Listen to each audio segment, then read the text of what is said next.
normally enter the boat without the life jackets. We believe strongly that if they were wearing life jackets, their lives would have been saved. 8 p.m. and 11 p.m.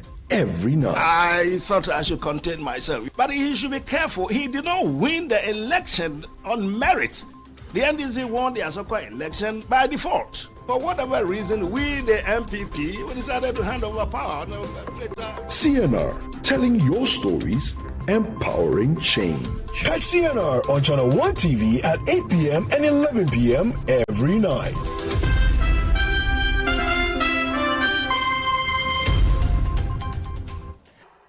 We're trendy and youthful. We're UBA. We are here to make your life better, stress-free and easy. We go the extra mile, beyond your expectations. We will get it done and get it done very well now. UBA, best loans and more. UBA, best customer satisfaction. UBA, best digital solutions. UBA, Africa's global bank. For best retail products, innovative offerings, loans made just for you, attractive interest rates, trading across Africa or sending money. If you want the best digital banking products, including chatting with you on WhatsApp and Facebook, turn to UBA, Africa's global bank. Come on. Good boy. Honey, look, he's crawling. Wow. Good job. The new Cerelac Wheat and Maize has the combined goodness of wheat and maize grains fortified with iron, vitamins, and minerals also found in fruits and vegetables. To prepare the new Cerelac Wheat and Maize, just add milk. Enjoy your little one's big moments at less cost. Cerelac, care for them, count on us. This advert is FDA approved. City 97.3. More variety. Madam, are you still paying with cash? Stop. See, Access Bank just introduced Rewards by Access, your new way to enjoy the finer things of life just by spending with your Access Bank card. Signing up is easy. Visit the Access Bank website and enter your membership ID from your welcome email. Create your username and password, then verify with an OTP. Voila! You are in. On your dashboard, you can view your endpoints, manage bookings, and track redemptions. Ready to redeem? Get instant airtime, shop for electronics or fashion, book flights or hotels, and much more from over 3,000 merchants globally. All with your reward points. Just choose your reward, confirm with an OTP, and redeem. Rewards by Access is open to all Access MasterCard and Visa card holders. Terms and conditions apply. It's time to turn your everyday spending into extraordinary experiences. Sign up now and start redeeming. Rewards by Access. Enjoy the finer things of life. Access Bank, more than banking. The city is alive on 97.3. City 97.3. Accra. There can be no other 97.3. No need to change. Keep it tuned to City. You're number one. Don't look no further. We've got it all covered. City FM. Good morning. Good morning. Good morning. Good morning. Good morning. Good morning, my neighbor. Good morning to life. Good morning.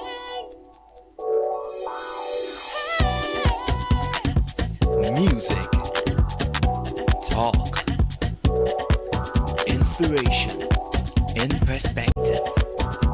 Express yourself. Good morning, my neighbor. City FM, your station. It's a refreshing lifestyle. City FM, 97.3. Can you feel it? Can you sense it?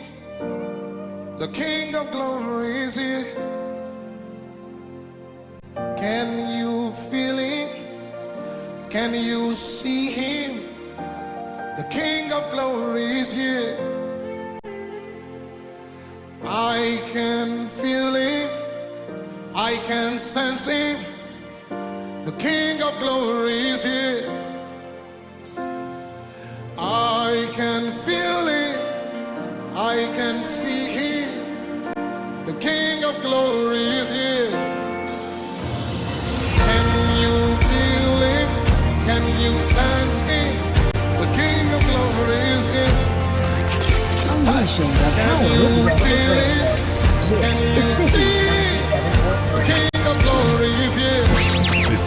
Breakfast Show. Can you Rise above the feel it? noise. Can you sense it? The King of Glory is here. Hey, can you feel it? Can you see Jesus right here? The King of Glory is here. I feel the hero. I feel the hero. Hey, I feel the hero. Da da da da. I feel the hero. Lift your voice and say, can you feel it? Hey! The King of Glory is here. Say, can you see him? The King of Glory. Say, can you feel it? Can you sense? Hey!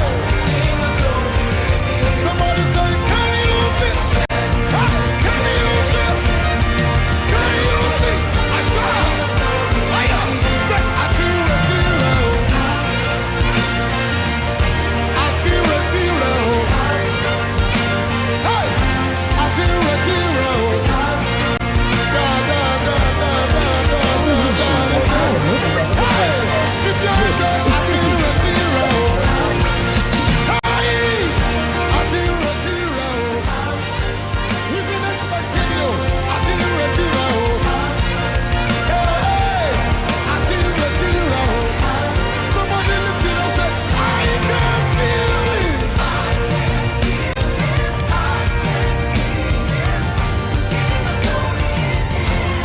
I can feel.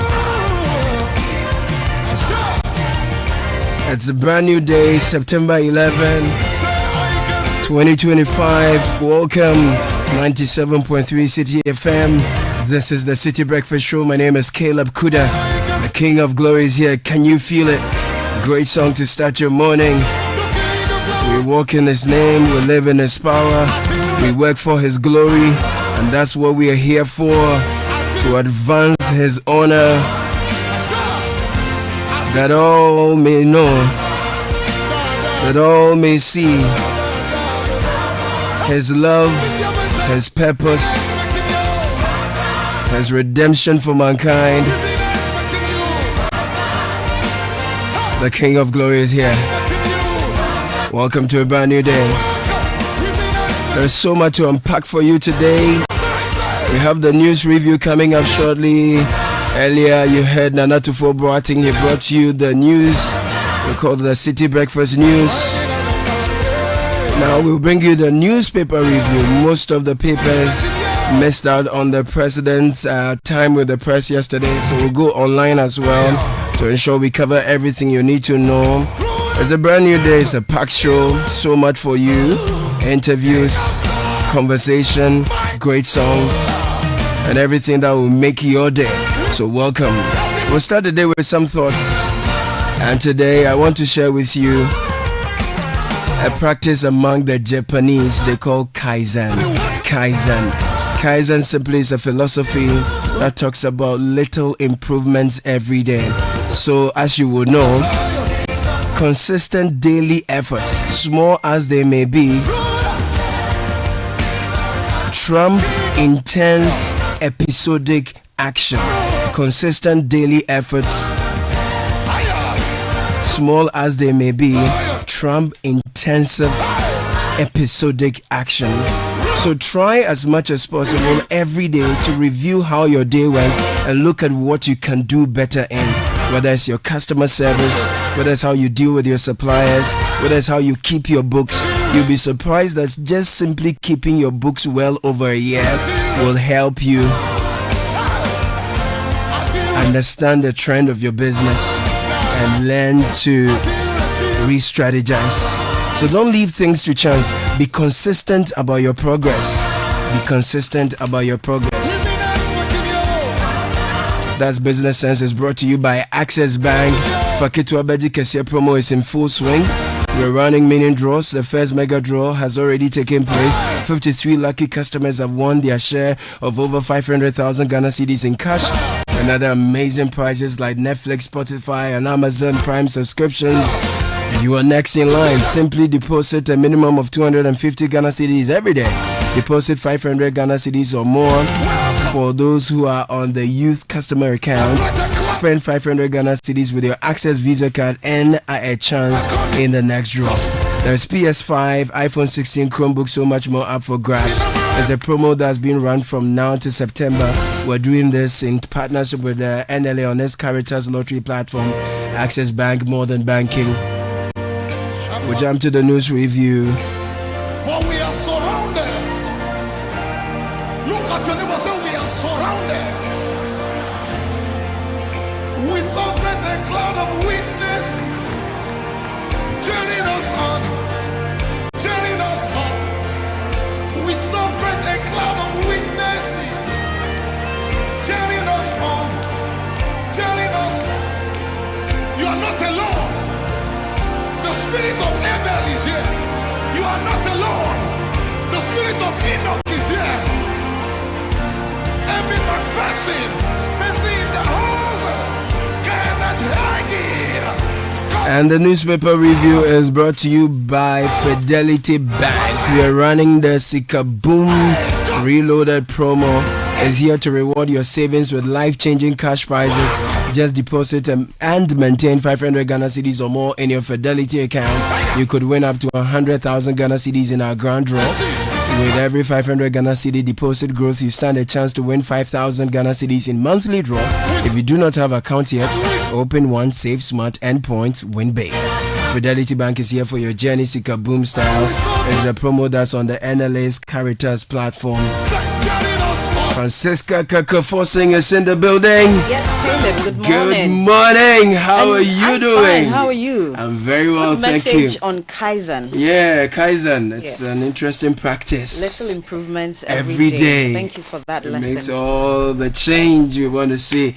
Anyway, how are you doing? I'm good, Caleb. I'm going to start Excellent. with the Daily Guide Super. newspapers. And like you said, a lot of the papers missed out on President Mahama's meeting with the press last night. And so we'll see how that goes. The Daily Guide newspaper on the front page, Bawumia slums NDC over power abuse. Also MP, regional minister clash over slum demolition. 4 arrested with 315 parcels of Indian hemp, and G-Tech shuts down 149 unaccredited distance learning centers. Wow. If you go to Chronicle this morning, Agona West delegates rally behind Brian A. Champon, ex-Niger Delta militant group members arrested for allegedly plotting to embark on kidnapping business in Ghana. And military invade Manso Mpatriam as residents flee for safety. Yes, the National Enquirer managed to get the Mahama story, the press address. Yes, and the front page story is Mahama reassures Ghanaians, outlines bold developmental agenda.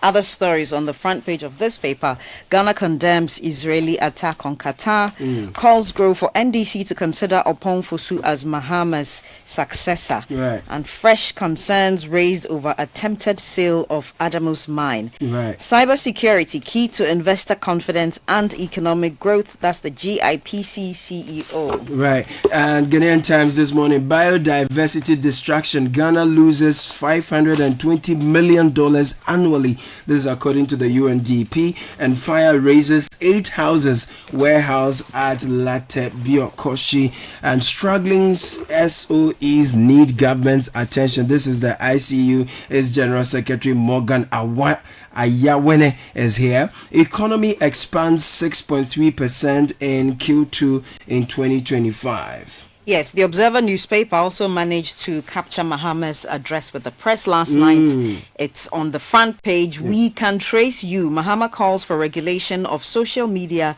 amid rising threats, incitement. Other stories: Ruth Della Sedo takes office as executive director of NSA. Also, 400 NPP delegates in Agona West declare support for Brian Achampong.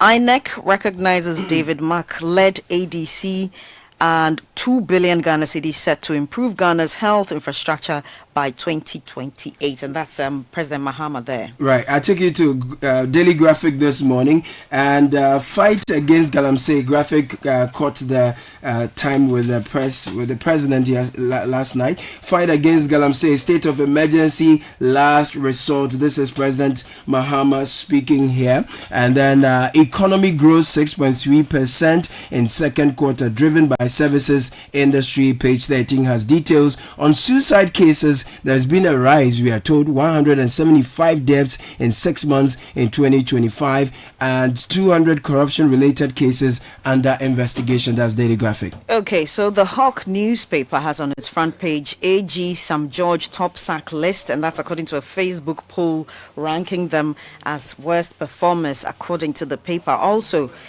tariff tsunami, 281% water hike, 224% power surge. Lumen Caleb, you know that there's massive public outcry over these proposals.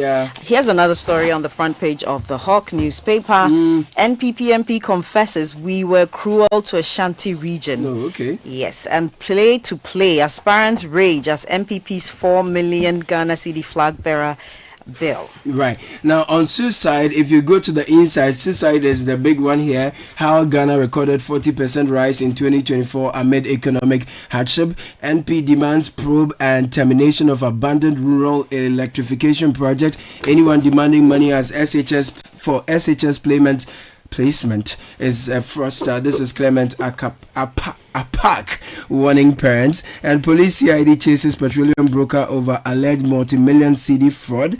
Utility companies must justify how revenues from tariff adjustments improved service delivery. This is Nanaya Jantua. The Caribbean is on knife's edge. Why Donald Trump's military buildup threatens Venezuela. Just quickly, before I leave the Hawk newspaper, there's a story, family feast, Gifty, hubby and kids, George on state cash, and comes with a picture of Gifty Owari Mensah, the former head of the National Service Secretariat, and her husband.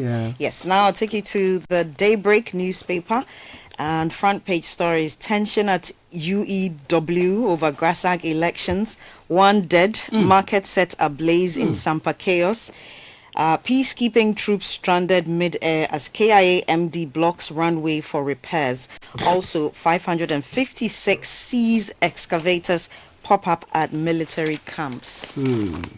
Okay, so let's go online and find out what exactly is happening online. If you go to citynewsroom.com, we have a story talking about state of emergency not yet necessary in Galamsey fight. That appears to be the lead story. You have a story from the Bono region. Police restore calm in Sampa after deadly chieftaincy clashes.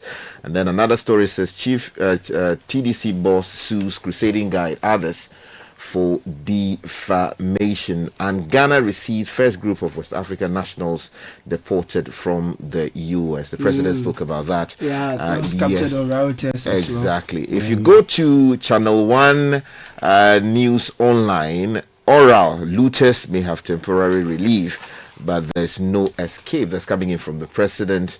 Also, another story here says Tamale Central by-election, NDC to go unopposed as PNC LPG withdraw from the elections.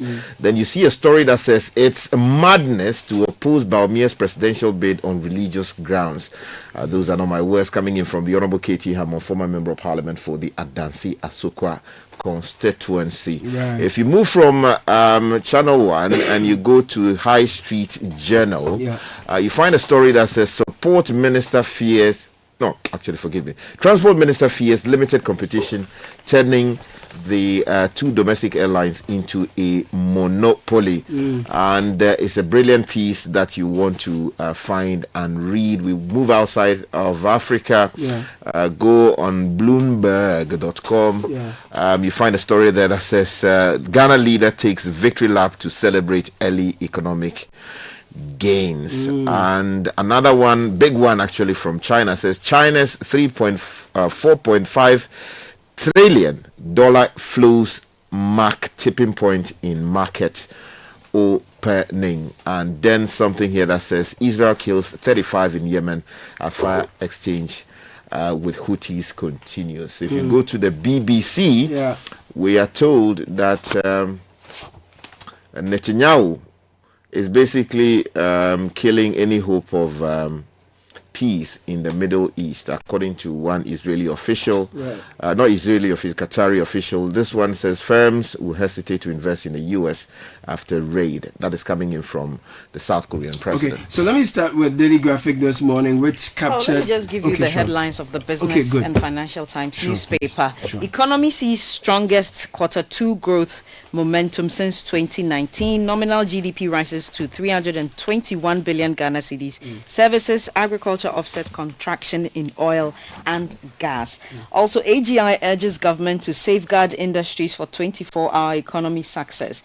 PURC, utilities face off over tariff hike proposals, and government to strengthen honey quality control for EU market re-entry. Okay, so there's a raft of stories from the president's encounter with the press. Let me put all that together for you, and then we move on to some other areas. And state of emergency not yet necessary. This is the president in the Galamsey fight. President Mahama Abigail Arthur writes on citynewsroom.com that President John Dramani Mahama has stated that his administration is not in a rush to declare a state of emergency in the fight against illegal mining, popularly known as Galamsey, insisting that existing laws provide sufficient authority to tackle the menace effectively. Now, speaking at his media encounter in Accra on Wednesday, September 10, the president acknowledged the growing public pressure to take drastic measures against illegal mining activities, but cautioned against resorting to a state of emergency prematurely. Quote, I have been reluctant to implement a state of emergency in the Galamsey fight because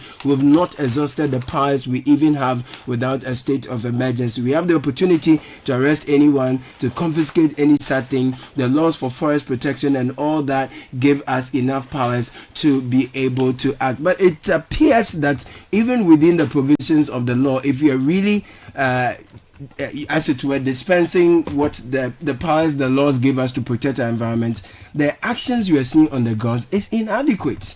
And the body language of this government compared to the action, the pressure that was brought to bear on the previous government, and in the reality that we are having proposals to increase tariffs for water treatment as a result of all that we are seeing, the impact of Galamsey, among others.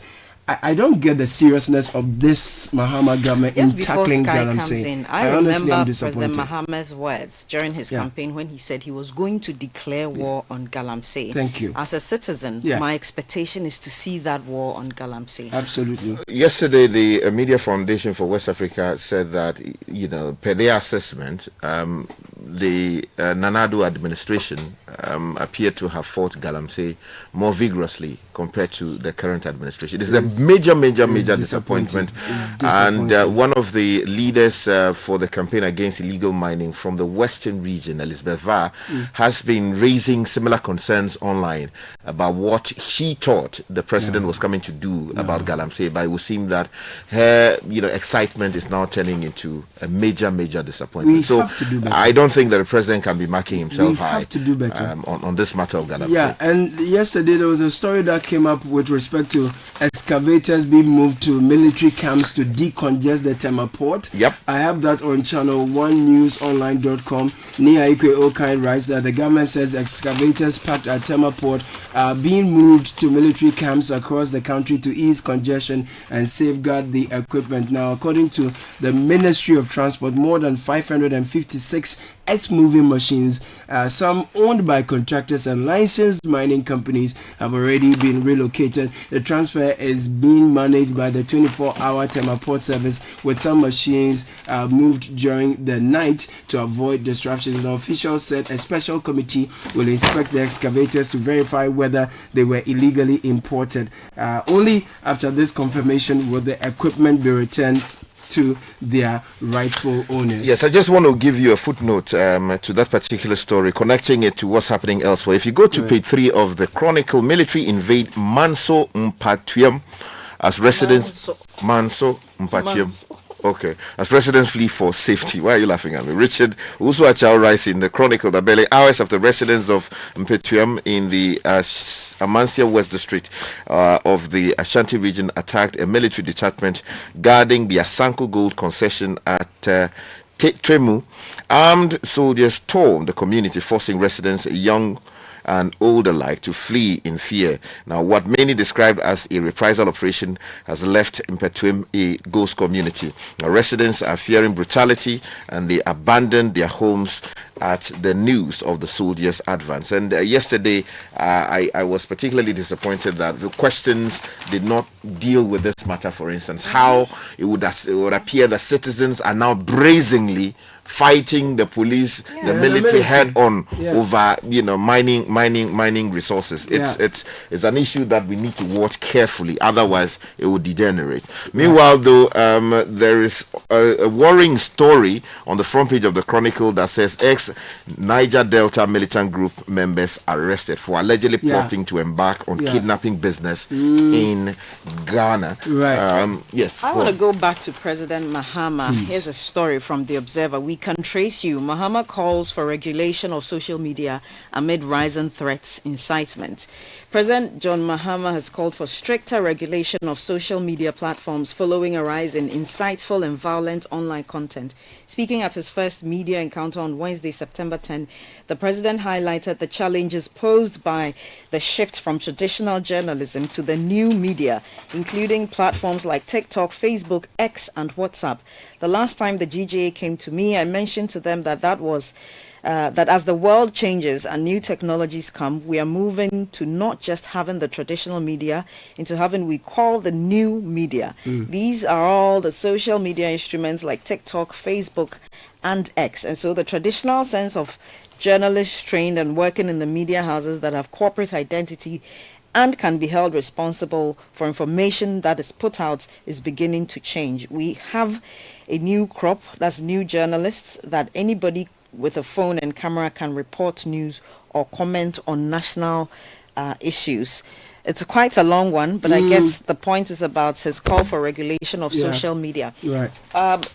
Why this is important, later maybe Caleb, I'll bring you the protest in Nepal. This happened because social media was banned temporarily, and that led to the Parliament House and the judiciary being set ablaze. The youths were literally assaulting their finance minister. It was quite a sad scene. Unacceptable. Now, if you go to the Reuters news agency, we're told Ghana agrees to accept West African supported from US. The president says quickly. The story says Ghana has agreed to accept West African nationals deported from the United States, and 14 have already arrived in the country. President John Dramani Mahama told reporters late Wednesday.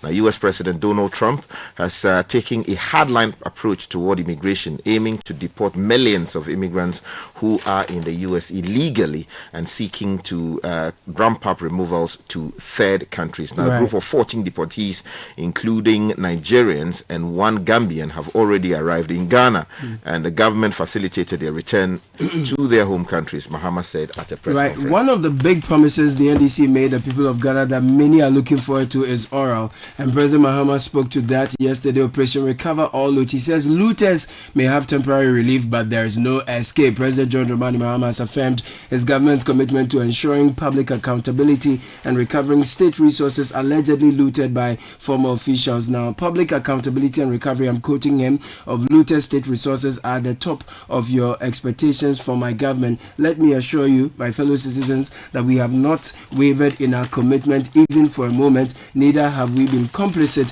What you are witnessing is not our inaction, but our steadfast adherence to due diligence and fairness to justice. Time will tell. So let's move briefly from the presidency. I want to draw your attention quickly to a story on page 3 of the Daybreak newspaper. One dead, market set ablaze in Sampa chaos. Now, violent clashes linked to a long-standing chieftaincy dispute have plunged Sampa, the capital of the German North District, into a state of emergency. Now, the latest outbreak of violence has left one woman dead and police officers shot, and resulted in the burning of several houses, including large parts of the Sampa main market. Okay, and here's a story from yesterday's interview of the sports minister. Kofi Adams says sports can drive Ghana's economic and social transformation. Minister for Sports and Recreation Kofi Adams has highlighted the vast potential of sports to accelerate national development if given the right investment and policy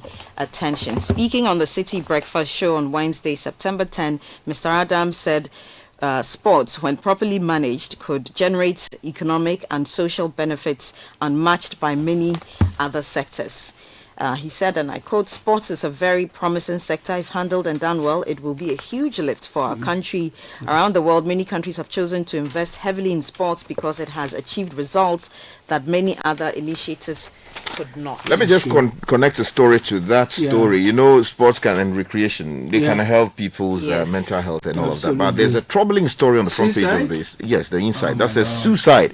How Ghana recorded 40% rise in 2024 amid economic hardship. Now, Ghana in 2024 recorded an unprecedented rise in suicide deaths, mainly due to economic and societal pressures, broken homes, failed marriages, rising divorce cases, and general mental health crisis. Now, sounding the alarm bells, the Mental Health Authority revealed a worrying 40% rise in suicide-related deaths in 2024, sparking renewed calls for urgent interventions to tackle the growing public health crisis. So it would seem that the minister responsible for health, and then the minister responsible for sports and recreation, and the minister responsible for social, whatever space, they would have to work together to address social protection. Yes. Let me bring you this story, which is a follow-up on the proposed utility hikes from the Hawk newspaper, page 7. 225% hike, not on my watch. Bejra roasts ECG proposal. Now, the paper reports Parliament's Energy Committee Chairman Emmanuel Bejra has drawn a red line for the Electricity Company of Ghana, vowing never to approve the company's jaw-dropping 225% hike in electricity tariffs.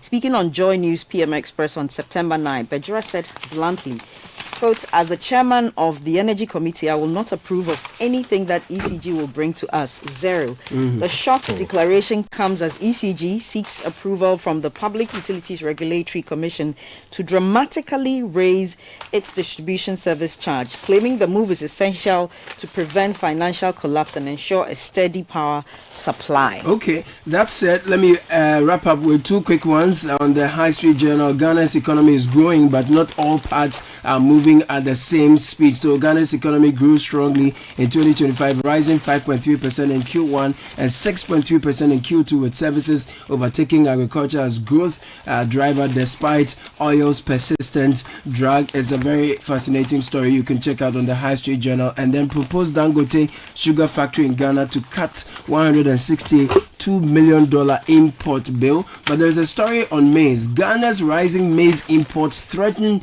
local farmers and food security. This is Dr. Azino speaking. Ghana's projected 67% rise in maize imports for 2025-2026 could devastate local farming communities, erode food security, and increase dependency, warns Dr. Amos Azino. There is more on this one you can find on the High Street Journal, but I'm happy that we're going to bring you the food fair back in November so that we can really put our money where our mouth is. Yes, just to connect to that story briefly, if you go to page 4 of the Ghanaian Times, there's a story there. SMEs will be prioritized under 24-hour economy policy. This is quoting the Chief of Staff speaking at our big This is Ghana event. The story says that by Kingsley Asari, says small and medium scale enterprises will be central in the government 24-hour economic policy agenda. The Chief of Staff, Julius Deborah, has said now, he said the policy was made to create more opportunities, reduce bottlenecks, and ensure that Ghanaian businesses operate in an environment that matches their ambition and creativity. He was speaking at our This is Ghana exhibition. Fantastic. And if you turn to page 12 of the same newspaper, biodiversity destruction, Ghana loses $720 million annually, according to the UNDP. So all the distraction with Galamsey and all the things we are having impact on biodiversity. We are losing so much money. Sad one, but that's all we have time for. Thank you, Francisca. Thank you, Richard. Sika boom. Fidelity Bank say save and win. Muntio. Sika boom. Just to post it and begin. Sika every 500 CDs you keep for a month, you get 1 point all at once. More deposits gets more points in. More points, more cash you feel win. How many points? 1 point every 500 CDs. What if you win? 5,000 CDs monthly. And the grand prize? Hey! 100,000 Ghana CDs. Don't wait. Visit any Fidelity branch or agent nationwide to deposit in multiples of 500 CDs. The more you deposit, the better your chances to win 5,000 CDs monthly and 100,000 CDs in the grand draw. Terms and conditions apply. Win with us. Fidelity Bank, believe with us. This is an NLA approved promo, now running on the Caritas Lottery platform. Oh, jump on now. Go. Go me. And what time when you come back, we are not hear the sound of your car. Why you buy new car? No, I not change my car. It be the same, right? It be the fuel way I change. Way one shouts it. Ever since I started using the all-new Excellium Premium Fuel, fortified with 3-in-1 action. Oh, Joe, now my car they run like electric car. No, it's so. This is the type of fuel where they want to. Because now engine they cost. Where they want for way if I buy it, go protect my engine. And with the small way I buy, I go drive, sir. Absolutely. It's like strapping a turbocharger to your engine and giving it a protector. And what they bust my mind, Seth, be the 3-in-1 action, no? Excellium, they prevent up to 99% of deposit. It be anti-wear, some be anti-corrosion. Won't pay when I open them. Hey, so where can I find this magical fuel? Just head over to any Total Energy service station and your car will thank you. Hey, then make a finish my gobe fast, then rush go Total Energies. My friend, but why you hand my gobe inside? I give you info. Make a fill the gobe too small. Go. Excellium is designed to protect your car engine, decrease fuel consumption, and lower CO2 emissions. Don't say fuel, say Excellium. Choose Excellium, choose quality. This is the City Breakfast Show, the city's biggest conversation.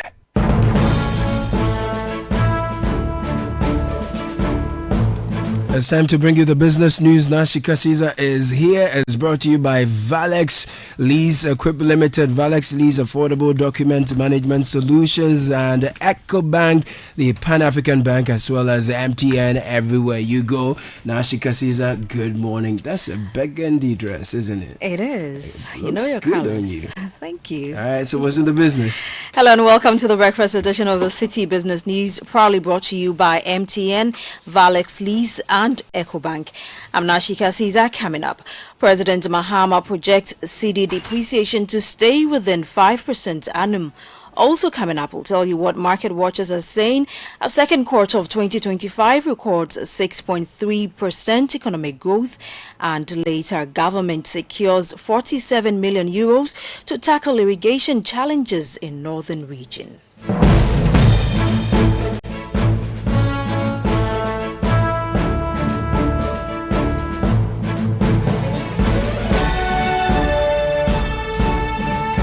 We settle for the details of our stories now. President John Dramani Mahama is projecting that the city's future depreciation will remain moderate, staying within a margin of about 5% per annum, and describing recent fluctuations as part of a natural adjustment process. He admitted that the Bank of Ghana had earlier intervened heavily in the foreign exchange market to curb the sharp decline seen in the first half of 2024, when the city lost nearly 25% of its value. However, the central bank has since withdrawn from active intervention as the currency shows signs of settling. Speaking at a media engagement on Wednesday, President Mahama assured that businesses and investors of greater currency stability. Yes, Bank of Ghana has been intervening in the forex market, but they've withdrawn. And what happened was that because of the rapid appreciation in the value of the cedi, we saw an exponential increase in imports, because then people could buy cheaper dollars and so they could import more, which is a natural economic phenomenon. But on the other side, exporters are not happy because they get less cedis for what they export. And so every country tries to find out a balance where exporters are able to do good business and importers are not overburdened by high forex rates. Where that lies, I don't know. I'm not a central bank. But the cedi is making an adjustment, and I believe that it will settle at a certain rate, and we will make sure that any depreciation that occurs in the value of the cedi is within a margin of about 5% per annum. That is what we target. President Mahama also ruled out an immediate return to the international capital market despite recent signs of economic stability under his administration. All we've done is to reorder our expenditure and push funds to areas that are of priority. And so that's all we've done. Fiscal discipline, not spending money on wasteful political interventions and all that. And that is already showing the successes in the market. I mean, we've gone from negative 3.4% on the primary balance to positive 1.1 as at now. And by the end of the year, we'll achieve the target. I'm sure we'll overachieve the target of positive 1.5. And so it's all about discipline in expenditure. And so for me as the president, I would not favor a quick return to the international capital market. I think we should go like this for a while and consolidate the economy before we look at external financing. That was President Mahama speaking there. Now, market watchers say Ghana's 6.3 economic growth in the second quarter of 2025 was largely driven by government policies and improving economic indicators. But in an interview with Citi Business News, the head of finance at Melbourne Capital, Nelson Kuagbeji, urged the government to place greater focus on agriculture. He stressed that agriculture remains the backbone of the economy, warning that without stronger investment in the sector, the current growth may not be sustainable.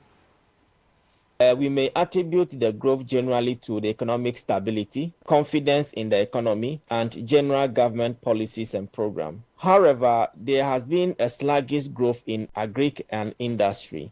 During the first quarter, agric led the growth by 6.6%. But that has reduced to 5.2% during the second quarter. Industry also grew by 3.4% during the first quarter, but has reduced significantly to 2.3%. We think that policy intervention is needed, most especially in the agric sector, considering the fact that agric remains the lifeblood and the backbone of our economy. You heard there the head of finance at Melbourne Capital, Nelson Kuagbeji. Now, the government has secured a €47 million in funding from the African Development Bank and the French Embassy to begin large-scale rehabilitation and construction of irrigation systems in the northern region. The Minister of Food and Agriculture, Eric Opoku, explained that the initiative forms part of efforts to strengthen the country's food systems. Speaking at a stakeholder engagement workshop, the minister highlighted the urgent need to reduce Ghana's dependence on rain-fed agriculture and transition to more sustainable irrigation-based farming. We have started the rehabilitation of the Ashama irrigation facility, which was built somewhere in the 1960s, but with a huge capacity to contribute significantly towards the production of onion. We are there, the contractor is there working. In the coming few days, we are going to Aveime. We want to rehabilitate the Aveime irrigation system. We are preparing. Procurement processes are underway for us to get a contractor to go to Via, to go to Weta, and several other places. In the northern enclave, we have secured 47 million euros from the African Development Bank and the French Embassy, and we are committing the entire amount into irrigation. We are constructing 10 new dams, rehabilitating 8 existing ones, and we are providing 250 solar-powered boreholes. That was Minister of Food and Agriculture, Eric Opoku. Meanwhile, the Peasant Farmers Association of Ghana has urged the government to increase its purchase of locally produced rice in order to cushion farmers. And then most of our farmers are not able to even access the loans because of collateral issues and the rest. So with this high cost, when you produce the rice, it makes it very difficult for you to be able to compete with the imported rice. And like I mentioned, because of the appreciation of the cedi against the dollar, if you look at the foreign rice that was coming into the country within that period, it was cheaper. So even the market women that were coming to us by, most of them started trading in the foreign rice and then leaving the local rice. So we're struggling to find market. And that is why we're calling that government should make it a priority to buy directly from us, the smallholder farmers, the local producers, for their school feeding program. You heard the national president of the Peasant Farmers Association of Ghana, Wipia Ado Awal Aduguwala, speaking there. Now, Societe Generale Ghana is encouraging its clients and the wider public to deepen a culture of savings as a means of supporting national development and strengthening the economy. The call was made by the bank's managing director, Hakeem Muzani, at the grand draw of its deposit and drive promotion, where loyal customers were rewarded with prizes including a brand new Toyota RAV4 Adventure for the ultimate winner and all expenses paid trips to Singapore and Dubai for first and second runners-up, respectively. Managing Director of Societe Generale Ghana, Hakeem Muzani, in a sideline interview with the media, noted that building strong savings habits is key to mobilizing domestic capital and driving sustainable economic growth. The target is to promote the culture of deposits, of saving for our clients and even beyond. The most important here is that we are sending a very positive message for our clients and prospects to say that when you are a depositor at SG Ghana, you are likely to be very well rewarded. And we have seen that the first major prize is this very beautiful car, which is a Toyota RAV4, and the winner was a customer of one of our branches. We have also a second and the third prize, which are really amazing prices, you know, like a full trip to Singapore and to Dubai, all inclusive, for the winner, a client, and his or her partner. We are here as a bank to accompany them through their savings. We also serve our clients. We don't forget our mission as a bank is to use these deposits of our customers to finance the economy of Ghana.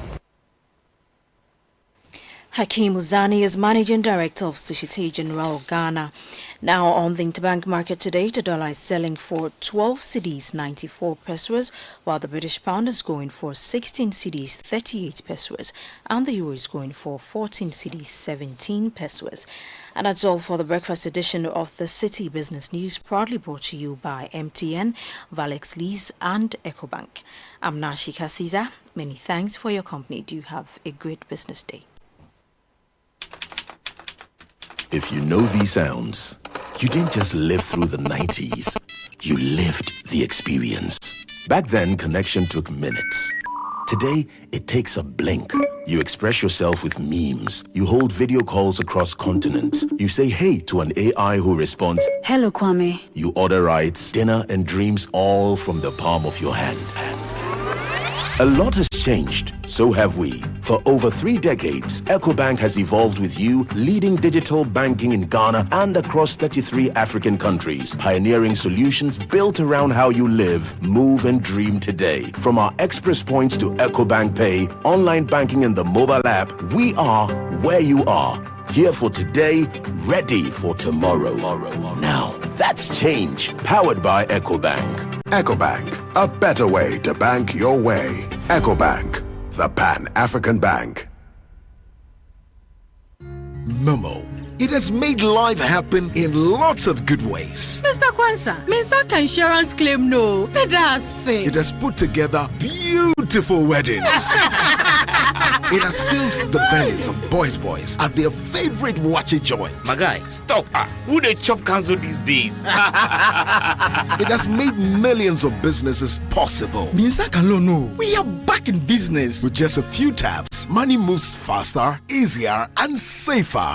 Momo understands the weight of your trust in us. We continuously enhance security with features like self-paying reset to help you protect your money. Momo will only call you with 0244 300,000. No MTN or Momo staff will call or ask for your PIN or one-time password. Do not transfer funds to anyone whose identity you have not verified. Do not approve any prompts you have not initiated. Momo, still Munsaka.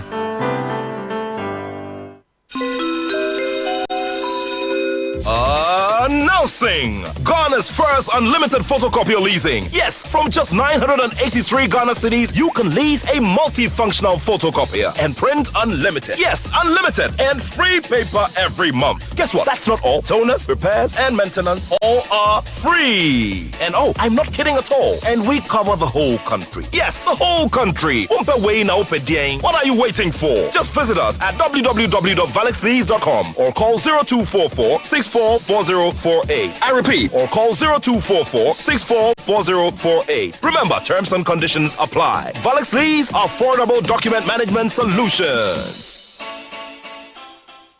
We asked Ghanaian business owners what they want from Old Mutual. I want insurance and pension solutions that will protect my employees. Your business growth is our business. For 180 years, we have partnered with businesses to protect and grow their most valuable assets. From tailored group life assurance protection to affordable pension plans, we've got your business and your employees covered. Contact your broker or call Old Mutual on 0509 551 609 today. Old Mutual, do great things every day.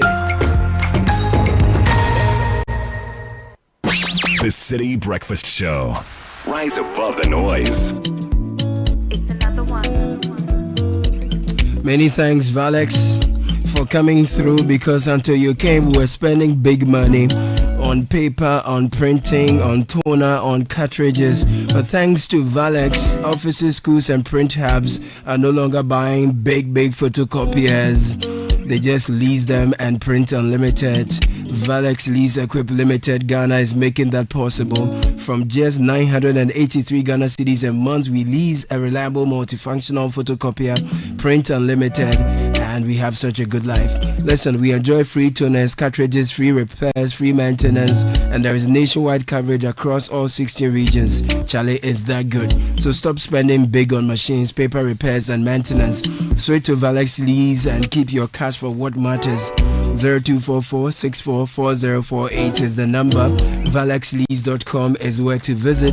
Customized payment options are also available, but terms and conditions apply. Valex Lease, affordable document management solutions. Thursdays are now extra special on MTN, and you know,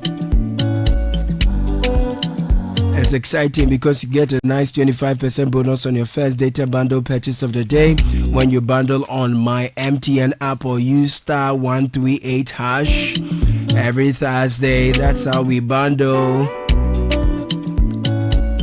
And then when you buy movie ticket against the weekend, you see what I'm saying, against the weekend, when you use the MTN app or you use *138#, you get a free ticket, whether it's Silver Bed Cinemas at the Accra or West Hills malls. And same for all of us in Kumasi as well, at the Golden Cinemas in the Kumasi Mall. If you buy one ticket on the MTN app or with *138#, you get an extra ticket in addition. You get an extra ticket. MTN's Yellow Thursday is such a breath of fresh air. Many thanks to EcoBank for coming through for us all the time. Times have been changing. Today is AI, tomorrow we don't know what it is. But with EcoBank, we are rest assured, because guess what? Over the last 3 decades, they've pioneered a range of digital-first banking solutions. Whether you're talking about the mobile app, EcoBank Pay, Express Points across the country, EcoBank has been right where we are. That's why we're grateful. The better way to bank our way, and we're sticking with EcoBank. They are the Pan-African Bank. A fine gentleman has walked into the studio. His skin melanin, his voice melodic, but he's here with news from the world of sports. Edwin Kwalkovi is his name. He's got a kickoff for you, and that's brought to you by Polytank and Lesheho. When it comes to water storage tank, the name we all know is Polytank. It's raining, but some people don't even have water running through their taps. Listen, just get Polytank for yourself and save yourself the stress. We've done this for 3 decades. We are trusted by all generations, so make no mistakes. Always choose Polytank. Guaranteed quality is what you get. No matter the size you go for, durability is what is assured you. And if you walk into any of our Polytank partner shops, you get what you want at the same price in Takwa as you will in Tema. Polytank is the original, always the best. Caution is we do not request for Momo payments online. Now, when Edwin Kwalkofi is cash-strapped, he speaks to Lesheho. They give him financial peace, and that's how we do it. So just call WhatsApp or call Nana on 02700 4799. No matter your expense, whether it's rent, education, or an unexpected something, get to Lesheho. They sort you out. 02700 4799. Lesheho, let's improve life. I leave you in the capable hands of Edwin Kwao Kofi.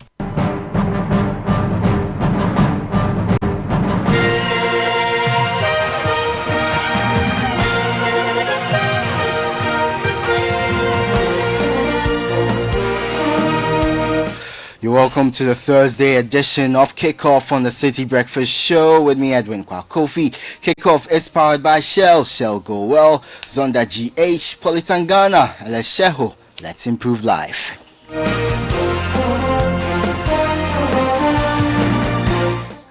We start off with President John Dramani Mahama, who has announced that his administration is working to provide modern sports infrastructure in regions lacking standard stadia, with plans to replicate the cost-effective Takwa Goldfield Stadium model nationwide. Speaking to journalists at a press engagement on Wednesday evening, the president disclosed that the Ministry of Sports and Recreation is actively developing designs and cost estimates for these projects. He highlighted the affordability of the Takwa Goldfield Stadium, which was built at a significantly lower cost compared to previous government projects. Modern stadium. So as I speak, the Ministry of Sports and Recreation is doing the design and the costing for the new stadium, and Upper East is one of the regions that has been captured to receive a new sports stadium. That also is under the big push. What we're doing is Takwa Goldfields built a stadium, a standard stadium for their football activities, and I was surprised to learn it cost about $13 million. When government of Ghana has built stadia, it costs hundreds of millions of dollars. But for those of you who have gone to Takwa and see their stadium, it's a standard stadium. And I think it takes about 5,000 or more, or is it 10,000 people. And so if they could build it for 13 million, government too should be able to do same. So we've asked them to find out the architects, the designers, and everybody who did that stadium so that we can replicate it in our other regions that don't have a stadium.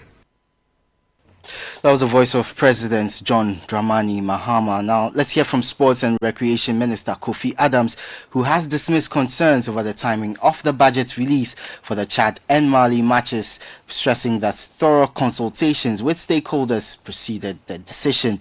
His remarks come amid criticism from a section of fans linking the team's lackluster 1-1 draw against Chad to the budget being released just 24 hours before the game in N'Djamena. Speaking on the City Breakfast Show, Kofi Adams asserted that his pre-game stakeholder engagement will become standard practice moving forward, with 2 additional 2026 World Cup qualifier matches on the horizon. You can only release something that is approved. There are budgeting processes. The usual process is that the FA presents the estimates to you, the minister, or the ministry. You look at it and you see areas that should be taken off. If they have to be taken off, then you recommend and submit to the office of the president. The office of the president then now sits and look at it and give a final. They may disagree with your proposition. They may even think that your proposition is not strong enough. So let's further cut. And then that is where you have a budget. And once you have it, that is the only time you can put it out there. Again, I had already indicated to the whole country and the world when we had our match against Chad and Madagascar in March that the next games they will receive the budget before the games. So and it's not going to be. So everybody knew that this was going to happen.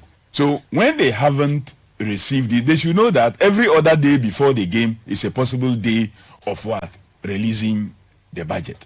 And so the issue of timing doesn't even sit in here. That was Sports and Recreation Minister Kofi Adams. He also explained why certain line items, including payments for the kitman, physiotherapist, and video analysts of the senior national team, were retained in the approved budget for the Chad and Mali matches, noting that these individuals do not receive monthly salaries. I have asked that question myself. Well, what I was told and what I have found is that all these other officers, aside the coach and then the assistant coaches, are not on salary. I have thought that, well, so it's more like they are paid based on performance. So in other words, instead of paying them salary every month, they are not on salary. So the kids officer, the masseur, the physician, the physiotherapist, the psychologist, the video analyst, all of them are not on salary. So they are not paid every month. But some of these people are permanent employees of the GFA. Some of the people in this clubs. Sorry? They are permanent employees of clubs. Of clubs. Who are assigned. So that don't their clubs pay them? Well, if their clubs are paying them, that we will have to find out. Their clubs now, we'll find out. But then what it is, $8,000 is not. No, but Bernard, what it is that they are not on salary. As far as the national team management is concerned, they are not on salary. So this is what they earn. The sports minister also announced plans to construct a 50,000-seater stadium near the Bortiman Sports Complex within the coming years. During his tenure, he believes the facility will enable Ghana to host international teams or countries and potentially serve as a venue for the Black Stars ahead of major tournaments. We are looking to having a new stadium of that size around our Bortiman space. Because we want to elevate that whole place to like a sports city, sports village, correct, where international clubs like they are doing now in Morocco and the rest can come and even camp and train there. So we add accommodation, we add everything. So in future, even when your Black Stars come, you will not see on our budget line accommodation anymore. But that we are working on a PPP arrangement. How long? What kind of time frame are you working with? Is this something you can do in this term, this Mohammed's first term? It's doable. It's doable. What capacity stadium are we looking at? We want to do a minimum of 50,000 in the Bortiman. In the Bortiman enclave. 50,000. You can finish it before 2028. We should be able to. Kofi Adams is the Minister for Sports and Recreation. Let's head to England, where former Premier League referee David Coote has been charged with making an indecent image of a child. Mr. Coote was charged after an investigation by Nottinghamshire Police. The force said the charge related to a video file recovered by officers in February. Mr. Coote was charged on the 12th of August and is due to appear in Nottingham Magistrates Court on Thursday, which is today. Apart from that, the Manchester City will be without Omar Mamouche for Saturday's or Sunday's Manchester Derby after the Egypt forward suffered a knee injury on international duty. The 26-year-old was substituted in the 9th month of his country's World Cup qualifier against Burkina Faso, which finished in a goalless draw. Mamouche, who joined City from Eintracht Frankfurt for £59 million in January, was hurt following a robust 4th-minute challenge. Now, Tottenham defender Jet Spence hopes to inspire young kids around the world after he won his first England cap in their 5-0 win against Serbia, becoming the first Muslim to play for England's senior men's team. Let's hear from Jet Spence. The blessing is great, and it's good to make history, and hopefully it inspires young kids around the world that they can make it as well. They can do what I'm doing. So it's an honor. I think whatever religion you believe in, just believe in God. God is the greatest for me personally, and He never lets you down. So you can see days like today are special, and it's all because of God for me. So obviously I was surprised. I didn't know I was the first, but I guess it's a blessing, and I guess it can pave the way for many kids out there. That was Tottenham Hotspur and now England defender Jet Spence. Away from football, 8-time Olympic gold medalist and world record holder in the 100 meters, 200 meters and 4x100 meters relay, Usain Bolt has tipped Botswana's Lesile Tebogo to dominate the global stage. The 21-year-old sprinter made history at the 2024 Summer Olympics by winning gold in the 200 meters, delivering Botswana's first ever Olympic gold medal and announcing himself as a force for the future. And Usain Bolt sees Tebogo as a force to contend with. A young talent that the world is gonna know his name. I've seen him through the junior days coming up and dominating and showing that he was gonna be great in the seniors. And now he's here and he won his first Olympic medal already at this young age, which is just outstanding. The talent is there. The confidence is there also, which is always important, going out there and competing at a high level. What he had to overcome last year to actually get to the Olympic finals and then win. For me, I know a lot of people that probably would have just ended the season, you know what I mean, because of what he went through. So the thoughts of the world's fastest man, Usain Bolt, and that's the latest in the world of sports. For more on all these stories, visit citysportsonline.com. Kickoff is powered by Shell. Shell Go Well, Politangana, Zonda GH, and Lesheho. Let's improve life. I am Edwin Kwakofi. The City Breakfast Show with Caleb Kuda continues.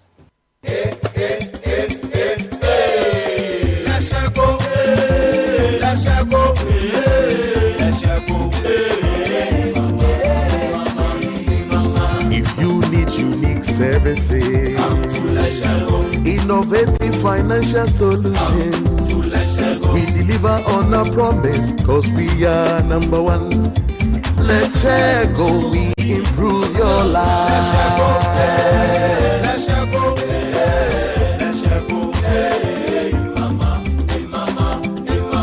Even when you're stuck with nothing, no matter your situation, let's go, we improve your life.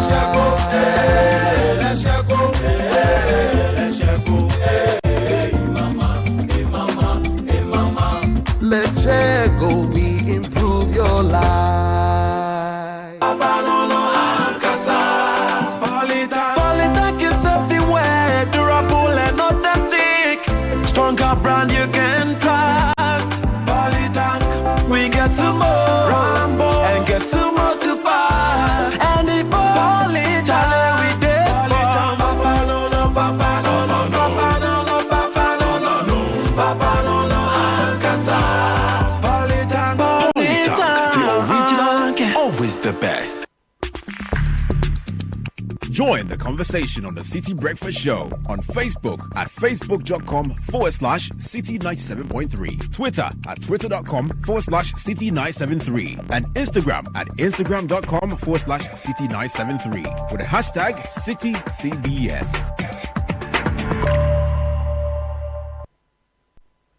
What if the life you've always imagined is just one bold decision away? What if a globally recognized degree, a lucrative career, a new future for you and your family is right here, not in the future, not in theory, but now at the Best Education Study in Canada Fair 2025. Dreams are rising and Canada is opening the doors. Explore undergraduate and postgraduate study options, paid internships, and learn how the post-graduation work permit can launch your career in Canada. It's happening on the 20th of September at Accra City Hotel, 10 a.m. prompt, and it is free, but you have to register. So call or WhatsApp 025-6299-707 to get started. Imagine success, think Canada. Attend the Best Education Study in Canada Fair 2025.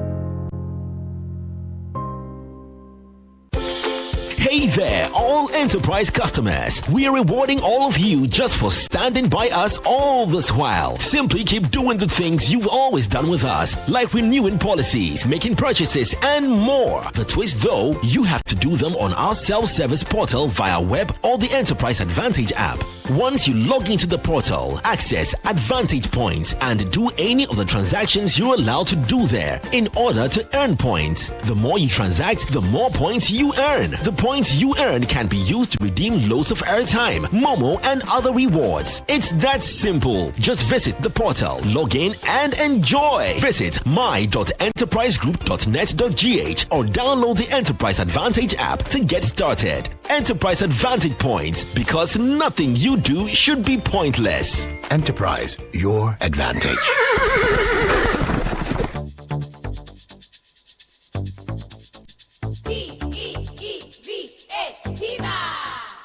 Looking for a burst of flavor in every sip? Discover the refreshing taste of Piva beverages. Enjoy the classic Piva Cola flavor, perfect fit anytime. How about a fruity adventure? Try our delightful Piva orange fruit drink packed with recognized citrus flavor. Craving something exotic? Our Piva cocktail fruit drink brings the tropics to you. For a sweet and juicy treat, grab our grapefruit drink and don't miss out on the refreshing Piva Tangerine fruit drink, busting with tangerine flavor. Piva Cola, Piva Orange, Piva Cocktail, Piva Grip, Piva Tangy. Grab yours today. Available now at your local store. Call us on 055-00-32231. Piva, a taste you'd love. This advert is FDA approved. P for Piva. Luck is everywhere for everyone. Yeah. The winning season is back, but this time I am collecting the wins like Jollof at a wedding. The luckiest season 3 is here. Your chance to flip your luck or maybe your bank accounts too. 2 easy ways to join. Dial *712#. Hit 1 to buy for you or 2 to gift a friend. Feeling lucky? Pick 1 for a random number or hit 2 to choose your own. Pay with mobile money. Done. You're in. Or go to theluckiestafrica.com, click community tickets, choose your number or let the system do so for you. You can buy a ticket for your boo or your favorite barber. Pay with Momo or card if you are abroad. 1 ticket could turn your 1 Ghana Cedi into 500 times more. And the whole community could win 10 times over. Dial *712# or log on. Let's get lucky together because luck is everywhere. Play responsibly, not for persons under 18 years. This promotion is regulated by the NLA on the Caritas platform. The City Business Olympics is back. Already charging for the competition. You can see we are already charging. It's all about team building, networking, and staying healthy. Everything, be it football, be it basketball, be it Scrabble, be it Excel, we are there. Arm wrestling, we are there. Which game will your company participate in this year? Is it 7-a-side football, volleyball, swimming, basketball, or sack race? Rally your teammates and get ready for action. We know we've gone on a recess, but we are back. You will Date, feel it. Saturday, September 27, 2025. Time, 8 a.m. Venue, Eden Heights Sports Complex. Call 0558-973-973 to register your company today. The experience so far has been very great. We are glad to have participated. Let's keep fit, grow connections, and enjoy a day full of energy and excitement. Powered by Citi FM with support from Channel 1 TV.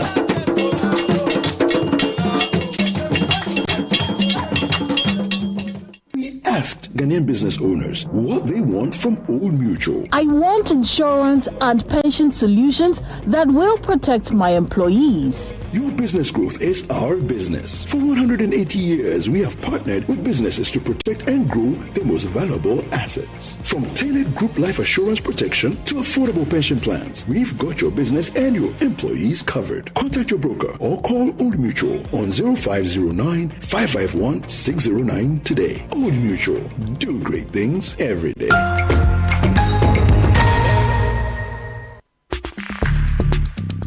Join the conversation on the Citi Breakfast Show on Facebook at facebook.com/Citi97.3, Twitter at twitter.com/Citi973, and Instagram at instagram.com/Citi973 with the hashtag CitiCBS.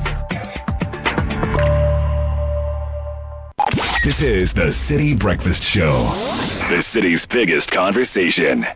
The Citi Breakfast Show. Rise above the noise.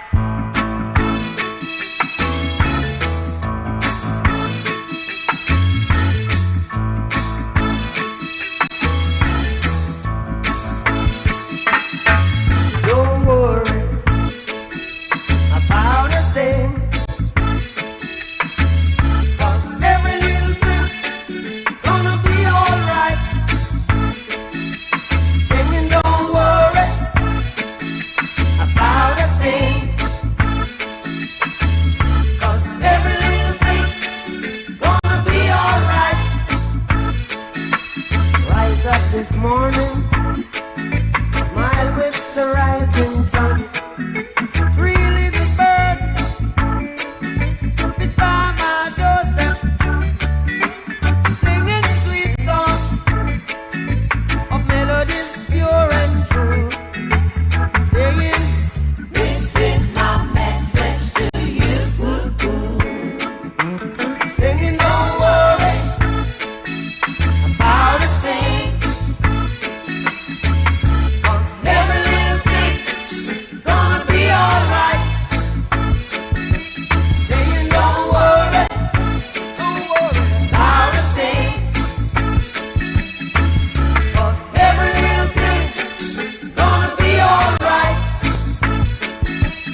7:39, 97.3 Citi FM.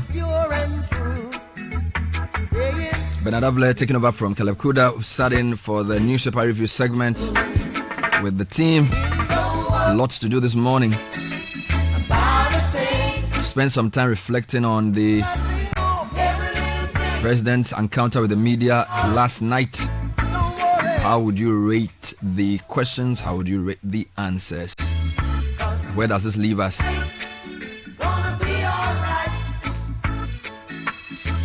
But there are other things we're dealing with this morning as well. Quite a number of birthdays coming through today. Is September 11, a day that changed the world 24 years ago. And let's wish a few people happy birthday. Happy 60th birthday to Mr. Romeo Bujay. On this special milestone, the staff and management of IT Consortium join in celebrating you. As you mark your 60th, we honor your remarkable journey, dedication and leadership, which continue to inspire us all.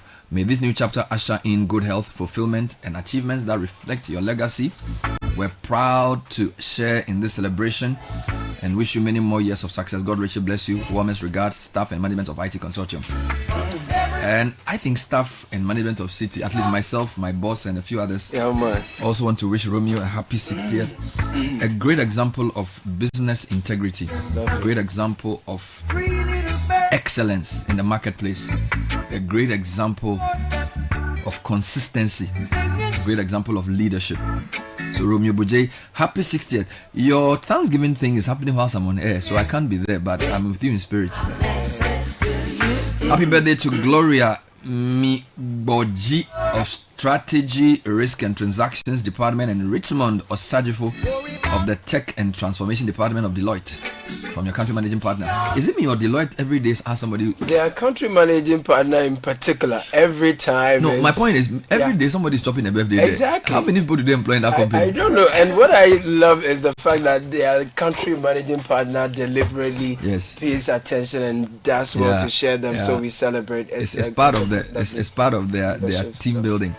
Happy birthday to Madam Patience Akings of Body Beauty Studio Community 2 Tema. Thank you. From Jimmy Quist. And Ruth Ajololo wishing her son Abe Rose, or is it Abby Rose, a happy 45th. I'm praying for you today, asking God to open doors for you and guide your path, just as God delivered Saul on the road to Damascus. I pray He will deliver you and direct you in every aspect of your life. May your journey be filled with purpose and divine favor. Have a wonderful day. From your mother, Ruth Ajololo. Yeah, man. Bernard, today is the birthday of Franklin Bena.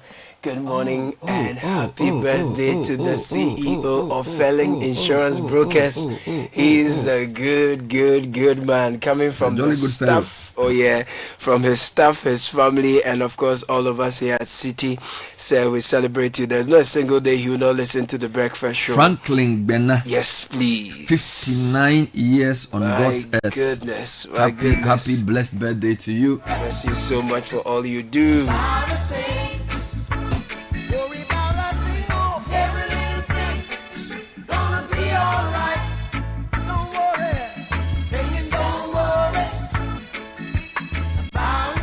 In the meantime, get ready, Ghana. The most anticipated digital festival of the year has arrived. It's DigiFest 2025, and we're bringing together the very best in cutting-edge technology, AI, gaming, digital art, and more, all at one incredible event.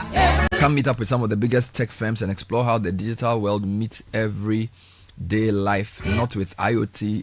So everyday life with IoT displays and virtual and augmented reality experiential setups. You will also get to see the latest innovation and discover the future of digital creativity firsthand from a diverse range of exhibitors. MTN DigiFest 2025, powering the future, inspiring Africa on the network that's everywhere you go. You know the feeling when it's the middle of the month but your salary is already gone and the bills keep marching in. Fridge repairs, school fees and family commitments you can't dodge. With GCB Salary Advance, you don't have to worry. No complicated criteria, no guesswork.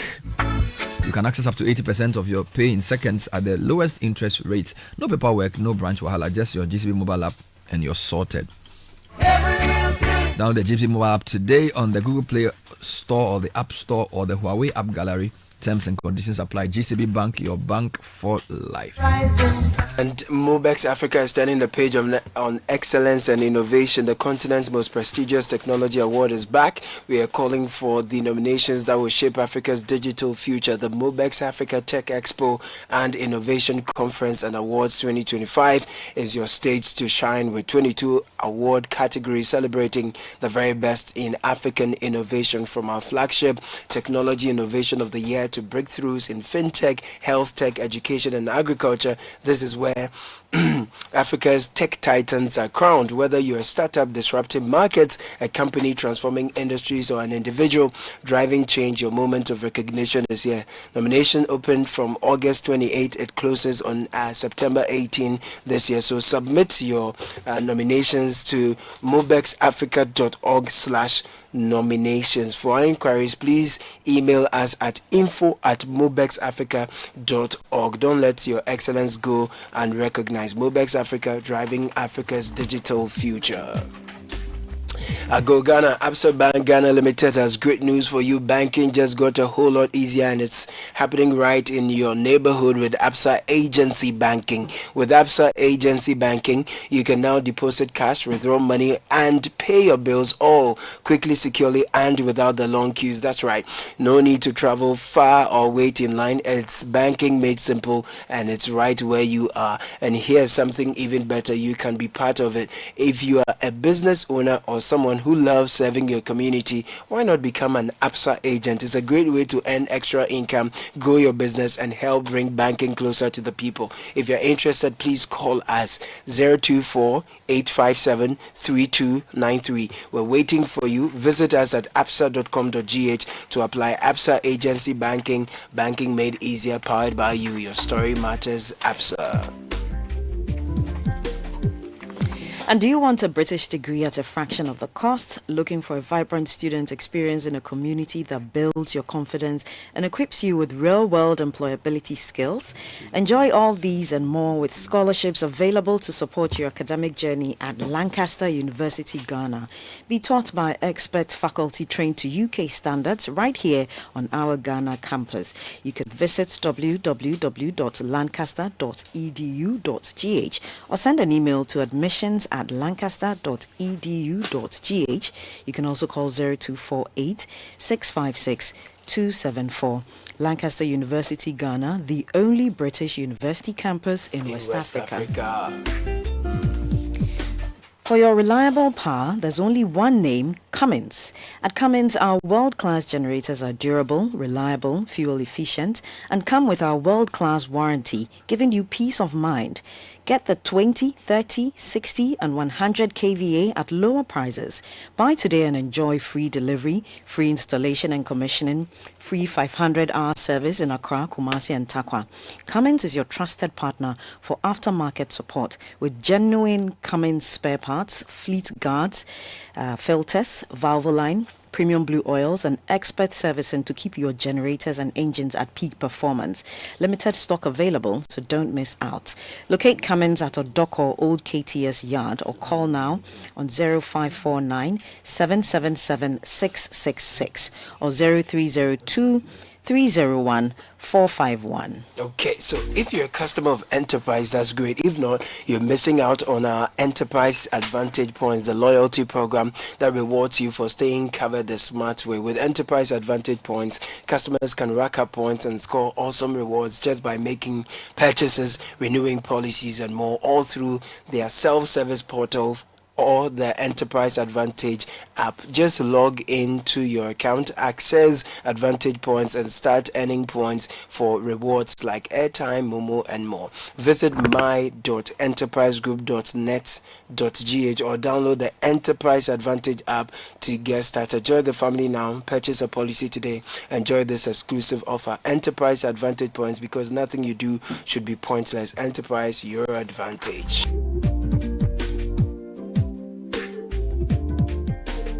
So it's 11 minutes to 8 o'clock. We bring you tech and social media trends. So much happening. We just finished with the This is Ghana. 2 days of exhibitions of the best value added products from Ghana. And also soon we have something else coming up. The Citi Business Olympics is happening this 27th day of September. Is the last Saturday of the month at the Eden Heights Complex. So Mr. Atta Mensah is in the studio to reflect on This is Ghana and to also look forward to the Citi Business Olympics as part of what we have dedicated ourselves to doing. Somebody said your radio station is called the Solution Center. You know how some churches now they are like, the church is our Solution Center. Solution Center came from ICGC. Solution Center. So we are in the Solution Center. Oh, that's interesting. And everything you do. Just doing a bit. Doing a bit. What did you make of the weekend's Citi? What do you call it? This is Ghana. What did you make of it? I think it was good, but it also had some nostalgic effects for me.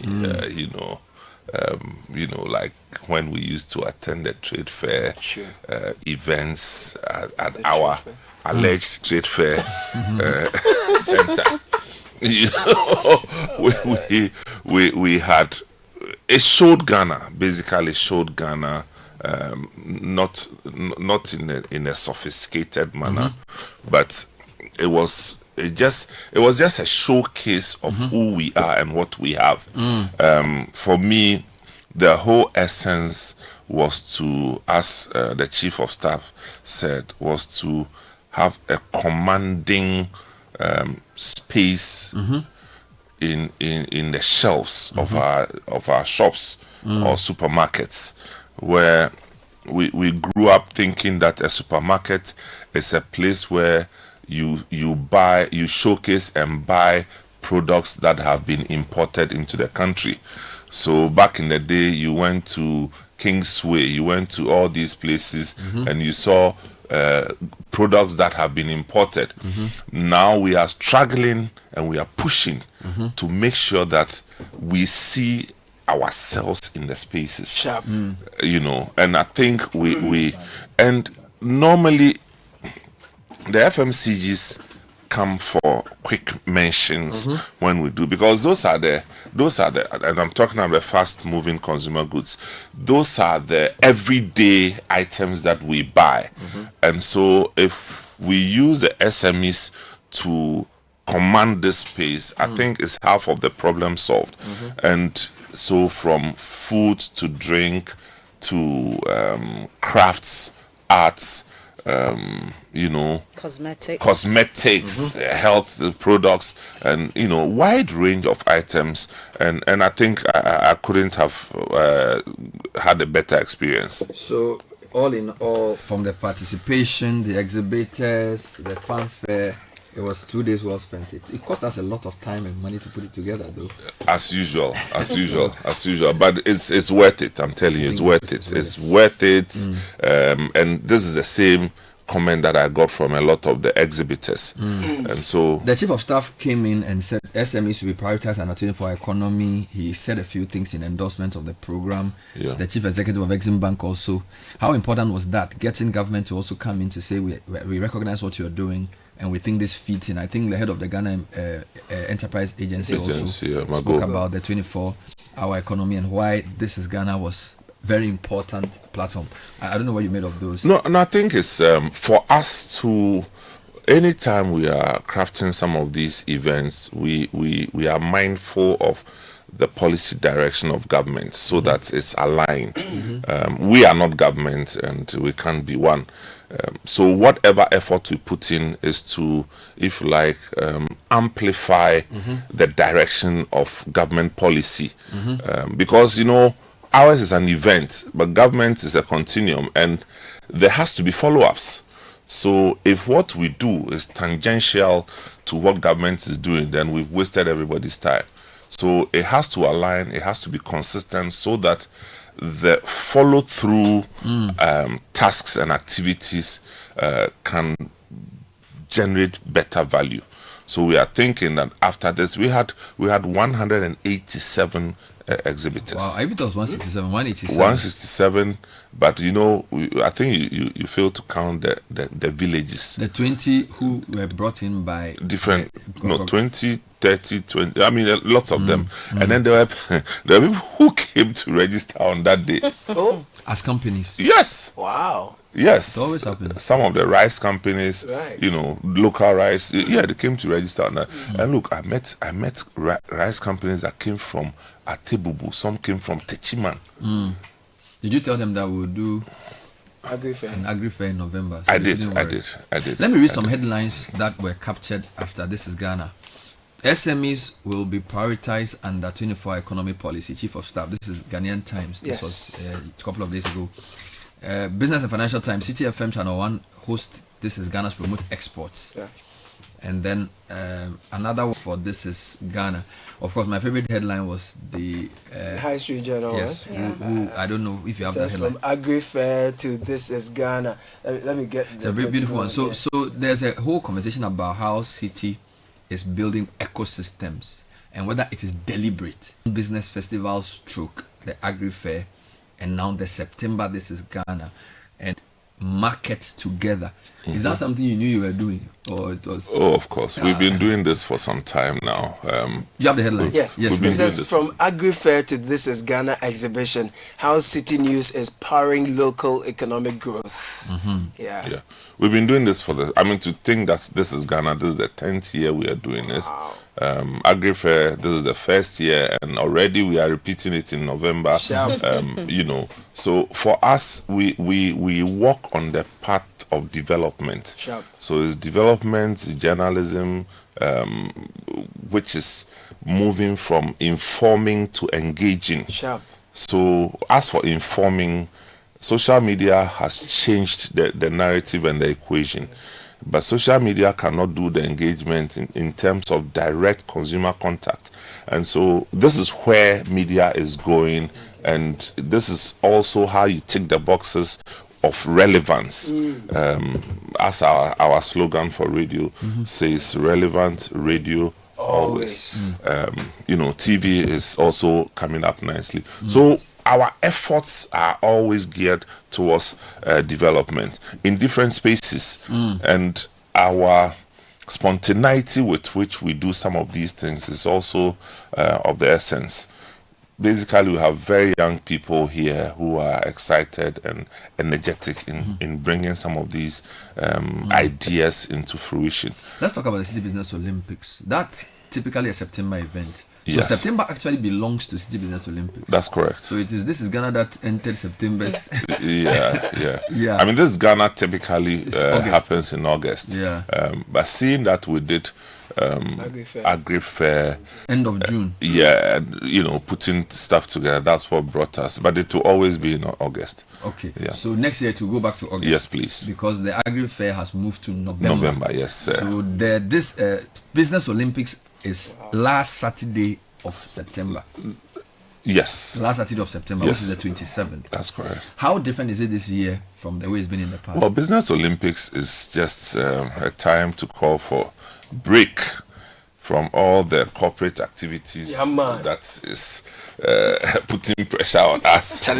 You know, the routine of, just go to work, come home, watch TV, sleep, So it's just a break where we bring every company together to have corporate games, And we've been doing this for how many years? Almost 20 years. Since almost 20 years. Since So that's 2006 was the first one. Yeah. And so it's been growing and growing. What we are doing this year is looking at the angle of wellness. Wellness. Yes, wellness. We have the companies that come in for the competition. So people compete in various disciplines, and then they are given recognition in terms of trophies. We are thinking that there are people who come there not to compete, but it gives them an opportunity to take part in activities that make them better off physically. So we have introduced the workout sessions, different models of workout sessions for companies.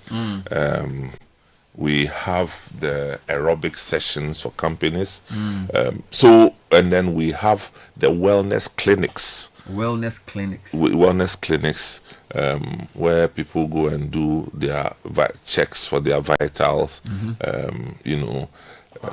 and we have nutritionists there, we have dietitians there, And so you're creating a platform for people to check on their health, not just come and compete and win trophies. Yes, there are those who want to compete will do, when there are those who also are coming to take part in this aerobics. Kaka, aerobics? Yes. Yeah. And then there's a workout module too. So we have 3 workout sessions, and then we have 3 aerobic sessions. So the companies will register for the competitive games, and then also will register for the sessions. What's the difference between workout and aerobics? I thought it was the same thing. Well, aerobics are part of the workouts. But the workout is more than But aerobics. they are normally driven by music. Okay. So that's aerobics. They are dancing. Dancing aerobics. That's what we're saying. But we also have the proper one, the one you do when you go to the gym workout. Okay. Yeah, that's more rigorous. Yes. All happening concurrently, or well, we have a schedule for that. Okay. We have a schedule for that. But you must register through your company. That's how. So we do. the companies are coming to compete, but they can also get a chance to do this. Yes. Workouts. Plus the sessions, wellness sessions that we're doing. And is this for all kinds of companies or larger companies? Oh, it's for companies, registered companies. Registered companies. Yes, registered. No matter companies. the size. Well, I mean, it's a company. Yeah. Okay. But do we know some of the disciplines? Oh yes, we do. We've always had the 7-a-side football, which people take it World Cup. 7-a-side football. I don't know how people If you do 7-a-side football for women, I know some people will play. Me? I know. Oh yeah. I know. 7-a-side Yes, football. yeah, football for corporates. We have volleyball, we have basketball, and then we have the tug of war, men and women. We have the lime and spoon. We have swimming. Swimming is very, very important. We also have the sack race. Okay. Yes. That's my and then you have the indoor games like the Scrabble and then those chess. type of things. Yes. Is that the CEO's challenge? We normally have the CEO's challenge. Okay. But this year too, we also have the CEO's or executive lounge for the senior company officials that will come. Executive lounge? Yes, it's executive lounge. For the big men? Yes, please.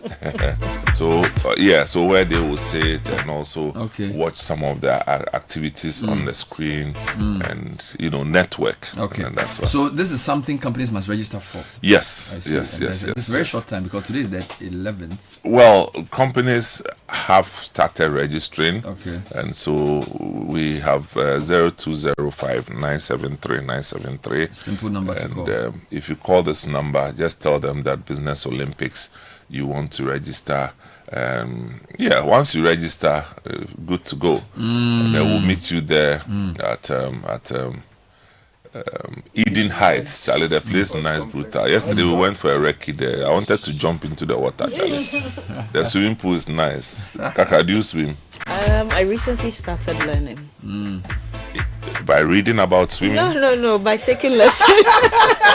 So she's reading the regulations around swimming. By taking lessons. So you swim? Yes, so I've been able to do the floating. Come on. Oh, then that's the swimming. Once you are floating, I can't even dip my toe in the water. It's not that bad. Okay. When you manage your breath and you are in it, it's so calming. Yeah. So calming. I'm very comfortable where I am. I don't have any problem. So I'm cool. No. So we are doing swimming. That'll be correct. I'll be there. Yeah. I'll be on the touchline. I'll but be you have diving to do. You have to do this thing. No, but he swims in the sea. Oh, really? He's a sea swimmer. He swims in the sea. Oh, you swim in the sea? Brutal. Yeah, of course. Still, he can go underwater. I still do. He can even catch fish. He can take a basket underwater and catch fish. They didn't beat you when you were a kid for swimming in the sea? No. I mean, and there is, part of the socialization. Swimming in the sea, swimming pool. So they who taught you how to swim in the sea? It just comes by. You have to follow the boys, the area boys, and you to enter the place also. You mean you're going to just. Was it carrying some of the people away? Oh yeah, it happens. Almost every time. But not. I mean, the indigents hardly. Maybe some people because have come you know to your way around. People have come to do beach. Yeah. And then somebody doesn't return. Yeah.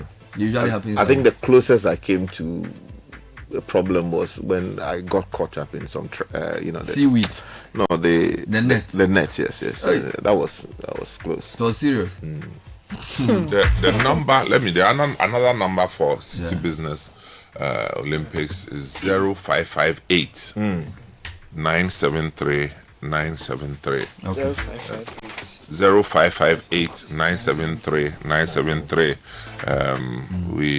We also have UMB Bank as the official bank sponsor. Yeah, man. Citi Business Olympics. So beautiful. UMB Bank. Yeah. 5 minutes past 8, Citi Breakfast Show. Let's get into tech and social media trends. Thank you, Sam Menz, for being on the program, giving us some highlights. Business Links is coming up on the 27th. Yes, sir. At Eden Heights. I'll tell you more tomorrow as well. And as the program evolves, many disciplines, 7-a-side football, volleyball, swimming, basketball, sack race, table tennis, and all the beautiful games. Register your company to be part of the program at the Eden Heights Complex, the sports complex at Wager. All right, let's get into tech and social media trends now. That is brought to us by Telecel and First Bank Ghana. Are you ready to win? First Bank Ghana says it's time to use and win. Here's how it works. From September 1 to November 30, 2025, use the First mobile app or star 894 hash for your everyday transactions and stand a chance of winning a cool 500 Ghana cedis cash every single week. First Bank Ghana is rewarding smart banking. The more you use the First mobile app or star 894 hash, the better your chances of winning. So dial star 89 hash, star 894 hash, or download the First mobile app. Initiates the account opening process. If you are not a customer yet, 0596 921 921 is the number to call for First Solutions. Email firstsolutions@firstbankgroup.com. First Bank, you first. So Edwin Kwakufi is joining us with the segment. Edwin, welcome.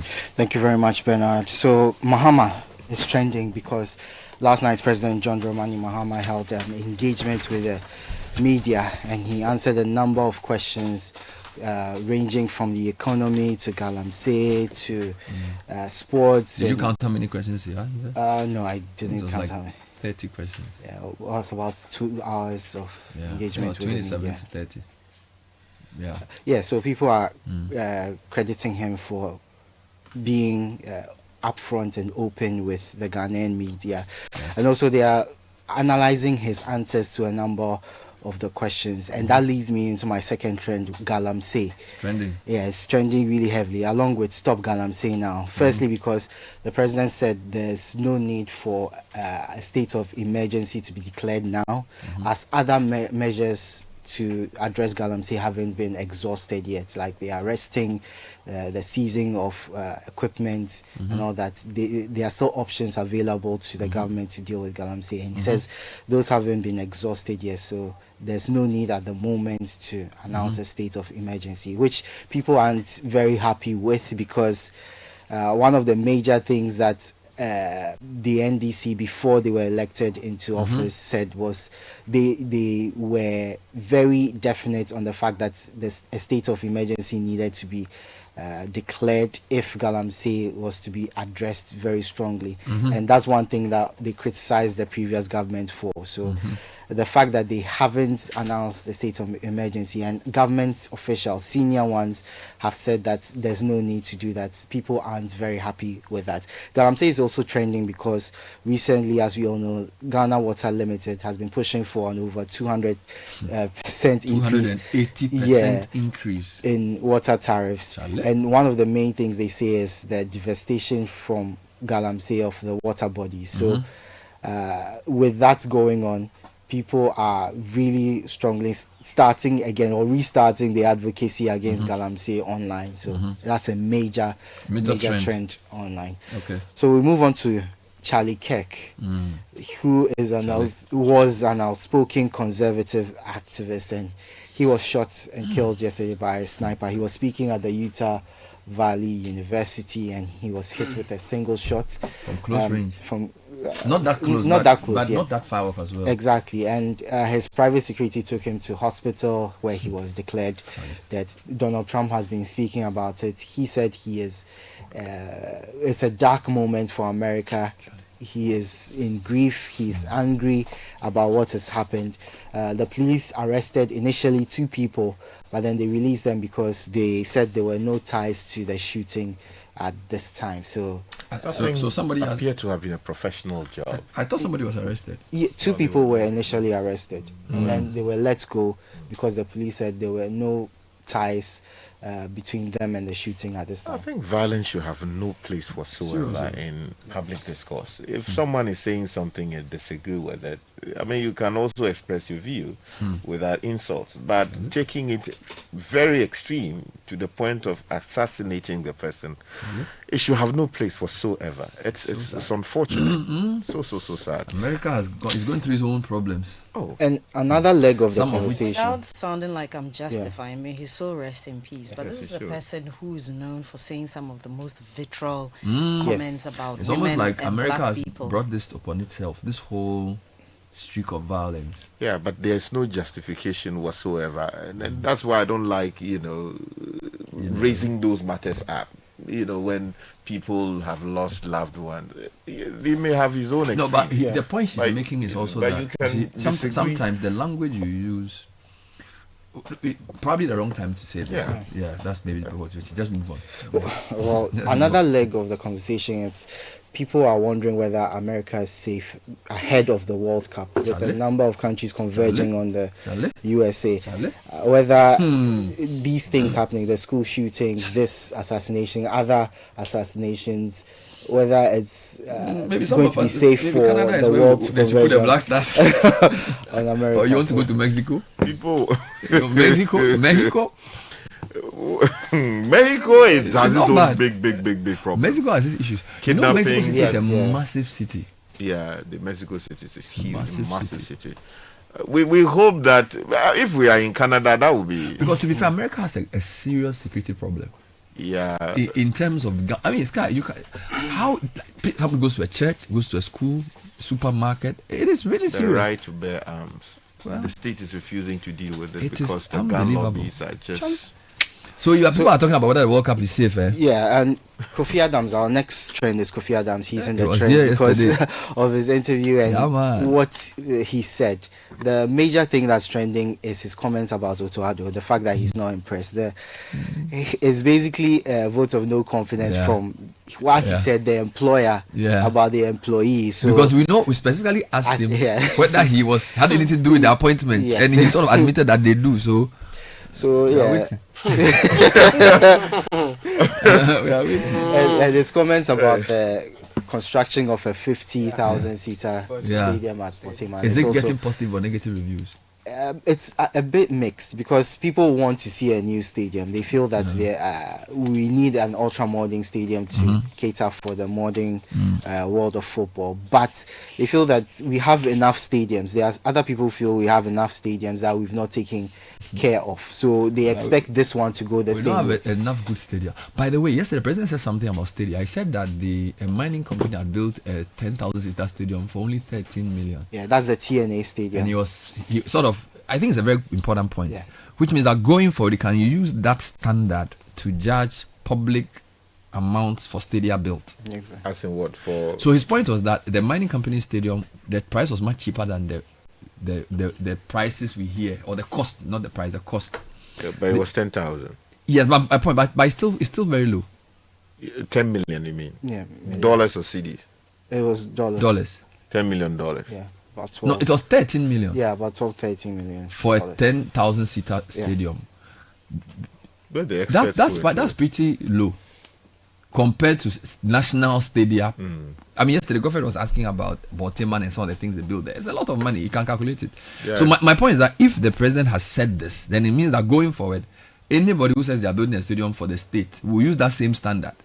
Because a mining company generally will not overspend on a stadium. But so why not just renovate and modernize? Godfrey can explain this better. The stadium, Sky, see, there are some shoes you have. When you want to modernize the shoe, you just destroy the whole sole. But we see the stadia are in a terrible shape.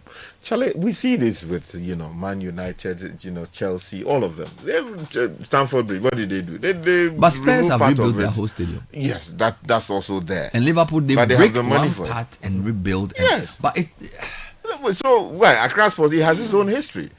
If building new things, why? We built 3 new stadia under John Kufuor. What state are they in? 2008. 2008. You know Stamford Bridge, when did they bring were you? 2000, I was here. That's long ago. You didn't even have white beard. Your beard was all black. But Stamford Bridge was built how many years ago? They modified it. So you prefer a renovated stadium? Yeah, I don't think we should continue spending money. Maybe I'll create a debate for you and Godfrey one day. Where is he? Come and argue about stadium versus old stadium. I kind of agree with him. We need one new stadium. And then we should renovate the old ones too. We'll spoil it and then we say we need another new one. So we should do the new that's all we do. Modernize it. It has its own history. I disagree with you. So yesterday I brought you the Apple events, the release of the new iPhones. But one thing I didn't bring you, and people were calling me out on this, are the prices of the new phones. So let me give you the prices of the new phones. This in the United States, by the way. So the iPhone 17 costs $799. Okay. The iPhone 17 Pro costs $1,099. The iPhone 17 Pro Max costs $1,199. Multiply that by 12.9. And the iPhone Air costs $999. So basically $1,000 in the United States. To buy Apple phone. Yeah, if somebody says, "Hey, bring the phone," your 30,000 is gone. Yeah. I don't know. Thank you, Edwin. Listen, guys. One day, an old lady inherited a huge sum of money. Her family worried about how to break the good news to her. They feared that the sudden good news might give her a heart attack, and so they decided the family doctor, who was experienced in delivering such news, should be the one to tell her. And when he did, surprisingly, she smiled. Relieved, he asked, "What are you going to do with all that money?" She replied, "I am going to give you half." The doctor rather had a heart attack. Can you imagine? People are often surprised when we put them first. At First Bank, that's what we do. We put you first. Experience the gold standard of banking with First Bank. Open an account today and enjoy our user-friendly mobile app, quick banking via *894#, convenient shopping with our Visa Prepaid and MasterCard, and more. All designed to serve you better. First Bank, you first. There is small money, there is big money, and there is too much money. Telecel Too Much Money promo is here. Dial *500# to opt in. In the Telecel Too Much Money promo, you can win 100 Ghana cedis cash in the daily draws, 20,000 Ghana cedis in the weekly draws, and 1.2 million Ghana cedis in the grand draw. That's 1.2 million Ghana cedis. Simply reload airtime to end points to stand a chance to win. Dial *500# or visit the Telecel Play app to opt in now for the Telecel Too Much Money promo. Terms and conditions apply. Telecel, connecting energies. This promo is regulated by the NLA on the Caritas Lottery platform. Join the conversation on the City Breakfast Show on Facebook at facebook.com/City97.3, Twitter at twitter.com/City973, and Instagram at instagram.com/City973 with the hashtag CityCBS.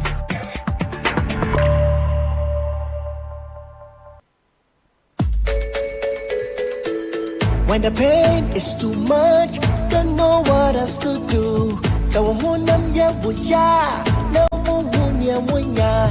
Rapping all, we'll take the pain away.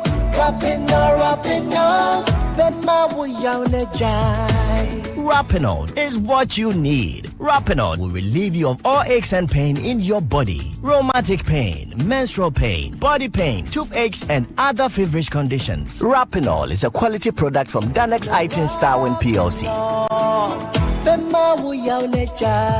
If symptoms persist after 48 hours, consult a physician. Not suitable for children below 16 years old, asthmatic, and ulcer patients. This advert is FDA approved. Charlie, not again. And I need to return this car by Friday. No money and payday is 3 weeks away. How do I fix this? How? Bank loan, account setup, long process. Nah, forget it. Let me see if Fafa can help. Yes. Fafa from Bank of Africa can sort you out fast. From engine repairs to school fees or side hustle support, Quick Fix Loan from Bank of Africa is here for you. Call 030-224-9690 or chat Fafa at boaghana.com and take advantage of the Quick Fix Loan for salaried workers. Offered at an unbeatable interest rate with no cash deposit required. Promo runs from now to 31st October. T's and C's apply. Hey, Fafa, wait here. Papa. Bank of Africa, as strong as a group, as close as a partner.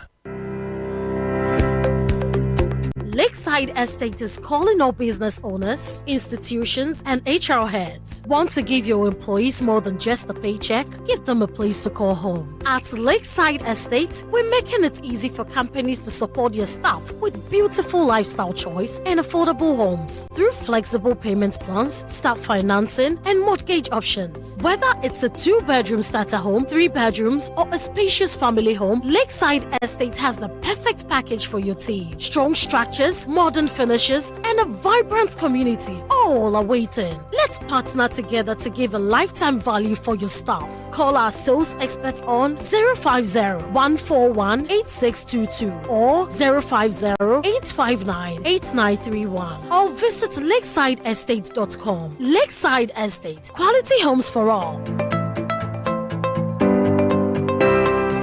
Asked Ghanaian business owners what they want from Old Mutual. I want insurance and pension solutions that will protect my employees. Your business growth is our business. For 180 years, we have partnered with businesses to protect and grow their most valuable assets. From tailored group life assurance protection to affordable pension plans, we've got your business and your employees covered. Contact your broker or call Old Mutual on 0509-551-609 today. Old Mutual, do great things every day.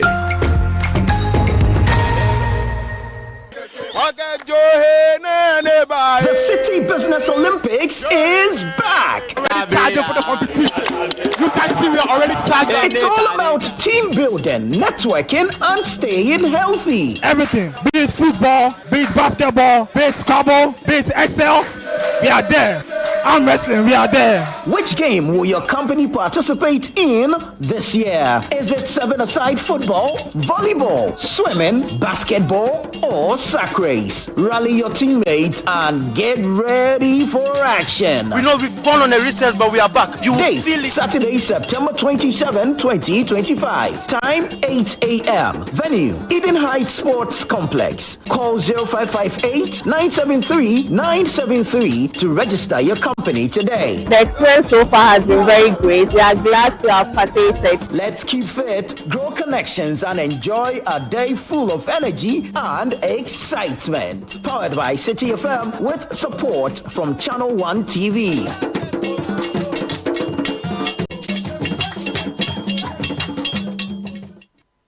This is the City Breakfast Show, the city's biggest conversation. Say oops upside your head. Say oops upside your head. Say oops upside your head. Say oops upside your head. Say oops upside your head. Say oops upside your head. Say oops upside your head. Say oops upside your head. I'm back at you again. Upside your head. Radio station is WGAP. Say oops upside your head. Say oops upside your head. Now on all you gappers and you finger snappers, you toe tappers, and you love lappers, I want y'all to say this with me. Say it. Oops upside your head. Say oops upside your head. Say it loud. Say oops upside your head. Say oops upside your head. Say it loud. Say oops upside your head. Say oops upside your head. Pay attention, sucker. Say oops upside your head. Say oops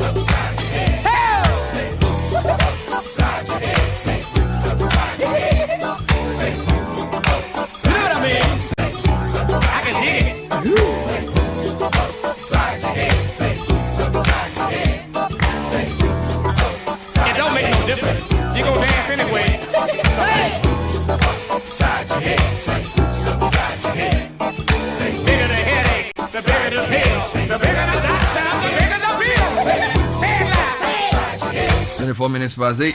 Yeah, and it's a winning season again, and this time I'm not just chasing wins, I'm collecting them. The luckiest is back again, bigger and better, with chances to change your life. Let me show you 2 easy ways to get in the game. First, grab your phone and dial *712#. Choose option 1 to buy a ticket for yourself, or option 2 to buy for someone else.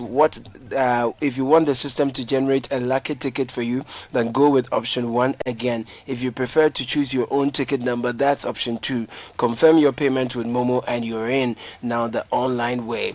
Head to the luckiestafrica.com and register. Tap on community tickets to either pick your own lucky number or let the system choose for you. You can buy a ticket for someone else too. When it's time to pay, use Momo if you're in Ghana, or pay with your card if you're abroad. One ticket can multiply your money by 500 times, and your whole community could win 10 times over. This is your golden chance. Hop on and let's get lucky together, because luck is everywhere.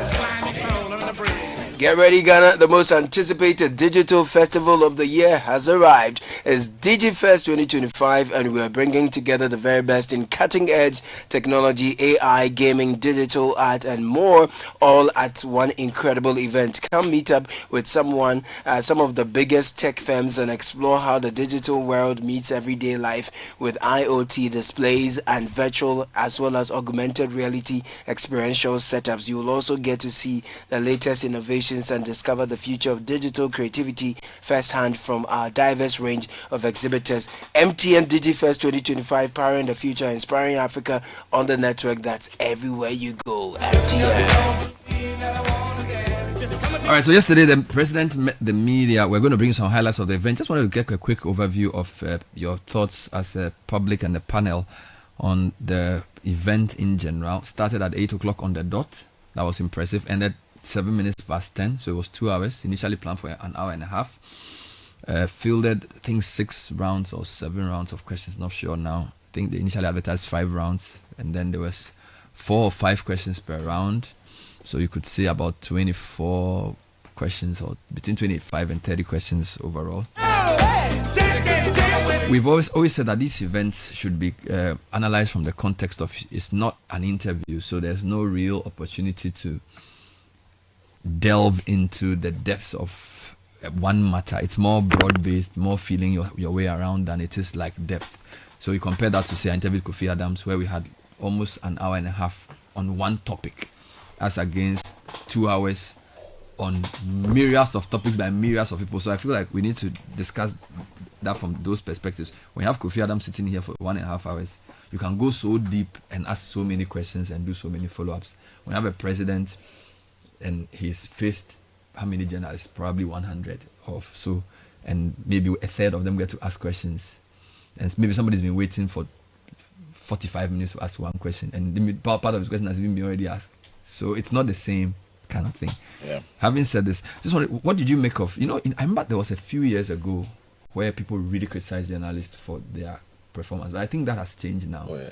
I think for the past 3 rounds of Meet the Presidents, generally people are okay with the questions, correct? Yes, also because the media houses these days send their best and brightest. So in the past, I think it was Kufuor who started this. Yes. And then Mills continued. Mahama did it. Akufo-Addo also did it. And then Mahama has continued it. Yes. So what stood out for you yesterday? Oh, it's not an event for me. I'm looking for information. So you are just looking for information? Yes, I'm looking for information. So nothing stood out for me. What information are you looking for? On things that are happening in the country. So you wanted to see the president's mind on the issues? Oh, of course. Okay. But I think the optics are also important, right? For example, did you like the way the questions were presented? Did you like the variety of questions? Did you feel like the media coordinated the way they... Oh, it was well done. I mean, you think so? Yes, it was well done. Generally, it was well done. I can't really complain. Is that the impression in the room, generally, as an event? Before we get to the substance, what do you think, Francisca? I'm also not really concerned about the event and how it went. I'm particularly interested in the answers that were given. Specific answers to specific issues. Yes. Wonderful. Yes, and I won't also focus so much on the kind of questions, because I think that the question may not matter. For me in journalism, there's no bad question because of the kind of response that it may elicit.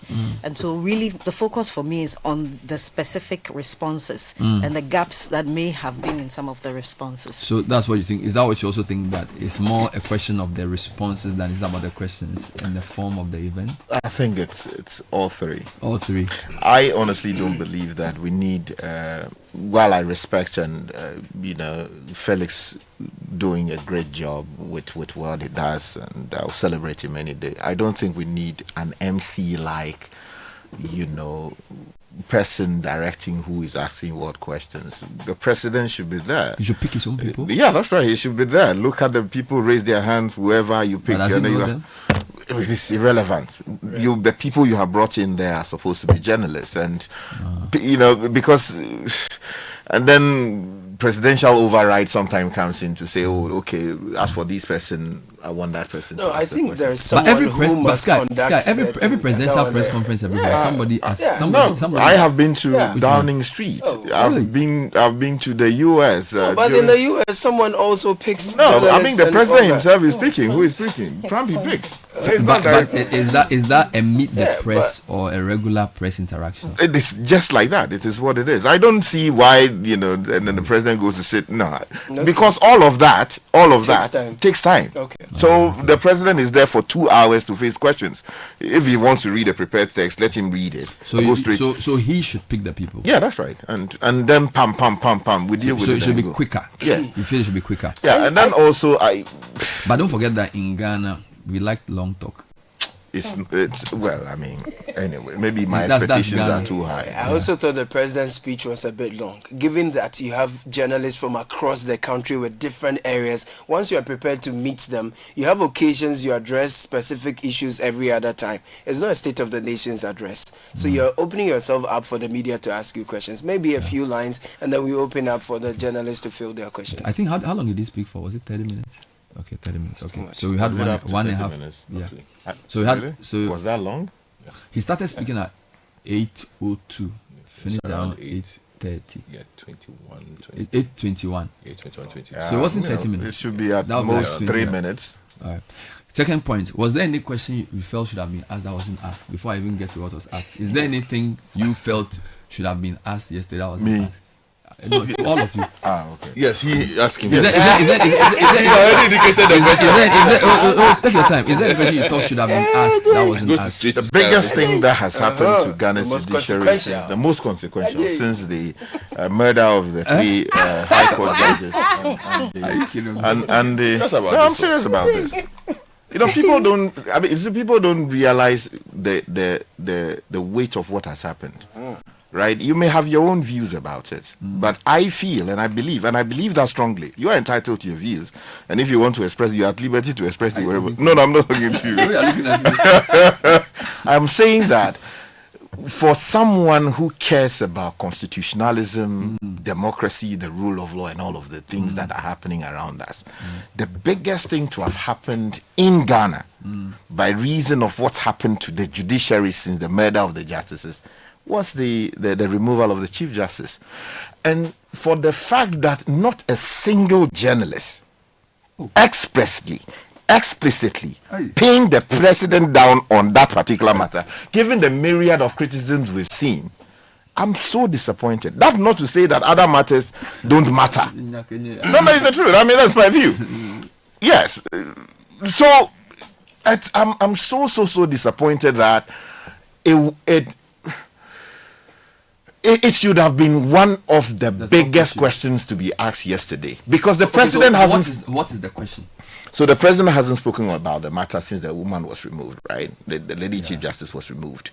He's not had the opportunity to address it anywhere beyond issuing a statement to say this is what had happened. In no country would this thing happen and journalists will go and meet the president for the first time. This guy, what is the question? Because I don't have to ask him. It's not relevant. If I have the president, I'll ask you. What I'm trying to get to is that there are issues and then there are questions. So what you are saying is the issue, but what I'm trying to get is that, so is there a because for me, the way I framed the question was to say, look, you have to link it to a lot of things that's going on. Okay, so my decision was to say, if you remove a chief justice and replace the chief justice with somebody who's more pliant, if you remove the electoral commission chair, if you have absolute power in parliament, then it looks like the other arms of government and institutions of state are being subservient and not independent. Do you understand? So I framed it from a governance angle and put it in that way. I didn't go to say, why did you remove the chief? So you see, so that's the way I chose to process the question. Whilst I'm asking, I'm coming. So I want to know for you, what is the question around the CJ that he ought to have addressed? See, the general view from critics is that the president has undermined judicial independence and that what was done was not justice. A dutiful journalist minded by these concerns would have raised that in a question to the president, right? And he would have spoken for the first time publicly about what was going through his mind as he was doing that.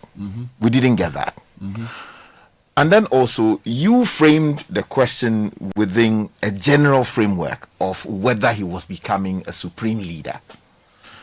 I don't even know why he put it. The question was whether he was making the other arms of government subservient to the executive. And I quoted an article in the Finder which used the descriptor. Yeah, I understand that. But what I'm saying is that... So it was just an adjective to sort of spice up the question. That wasn't the main you thrust. see, the main thrust was about the independence of judiciary and the legislature. Parliament, yeah. That's what I was trying to put across.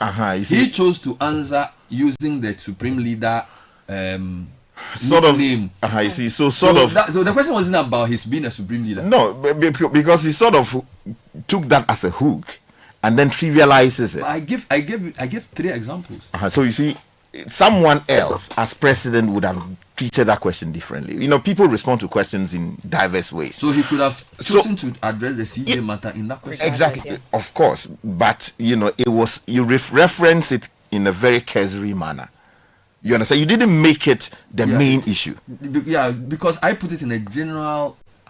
Because there are examples of different things, right? So you see, that gave him the opportunity to do what he did. To pick the... Yeah, because ideally, he could have dealt with the parliament matter separately. Yeah. Deconstruct the question, separate them. Touch on the easy ones. And then deal with them one after the other. That first of all, on the matter of parliament, the Ghanaian people voted for us. Yeah. They believed in what we are doing, and this is how we intend to use that mandate. We don't intend to abuse it. Then move on from that and now deal with the Chief Justice's matter. That, in his view, this and that and that and that happened. And then move now to the Electoral Commission, and then deal with that aspect of it. And then overall, now respond to whether all of these things put together will give the impression that he is doing A or B. On the facts, he trivializes the question. He says, look at me. Do I look like a supreme leader? Referencing President Mills. And I think he did a bad job on that particular question. And maybe because you put the thing together in one big pot, that would seem to be what gave him the opportunity. So you think that the CJ matter should have come up? It should have come up. And then also, we have been concerned about insecurity across the country. And we have been tabulating the numbers here. One would have expected that our colleagues would have taken a cue and frame a question around what appears to be the general insecurity we continue to see across the country. Benyiri is there. Of course, my good friend Haruna Mahama raised the matter. But it was within the local context. It's your backyard. The people haven't heard you comment on it. He actually mentioned Bokutu. Yeah, but again, it was sort of muted. You understand? So if he had calibrated the question in such a way as to make it at an urgent national issue, referencing Oti, Boko, Ghanaians outside in La Côte d'Ivoire, Burkina Faso, Togo, as refugees. So let me just show you something that has just happened.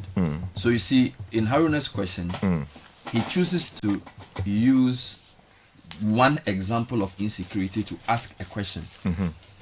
In my case, I used 3 examples of incidents that I believe amount to something. So you see, there are 2 approaches. If Haruna had mentioned different examples of insecurity, the president may not have even given us the answer he gave around the being rich situation, because there are many instances of insecurity. So I think sometimes the way the journalist feels whilst he's asking the question can influence whether he decides to give many examples or just zero in on one. So, for instance, Mr. President, your own backyard, as we speak, is on fire.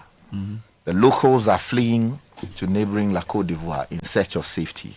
So many people have been killed as a result of communal clashes there. That's just one. Go to Boko. In opposition, you promised that you were coming to fix the Boko problem. Anytime the MPP was in power, they were the problems for Boko, and that you would fix it. As we speak, Boko is still in flames. You go to the OT region, we've seen communal clashes there. People have had to flee to neighboring Togo. According to the NADMO, according to the NADMO, over 40,000 Ghanaians currently are outside of the country because of the communal clashes in these and many more communities.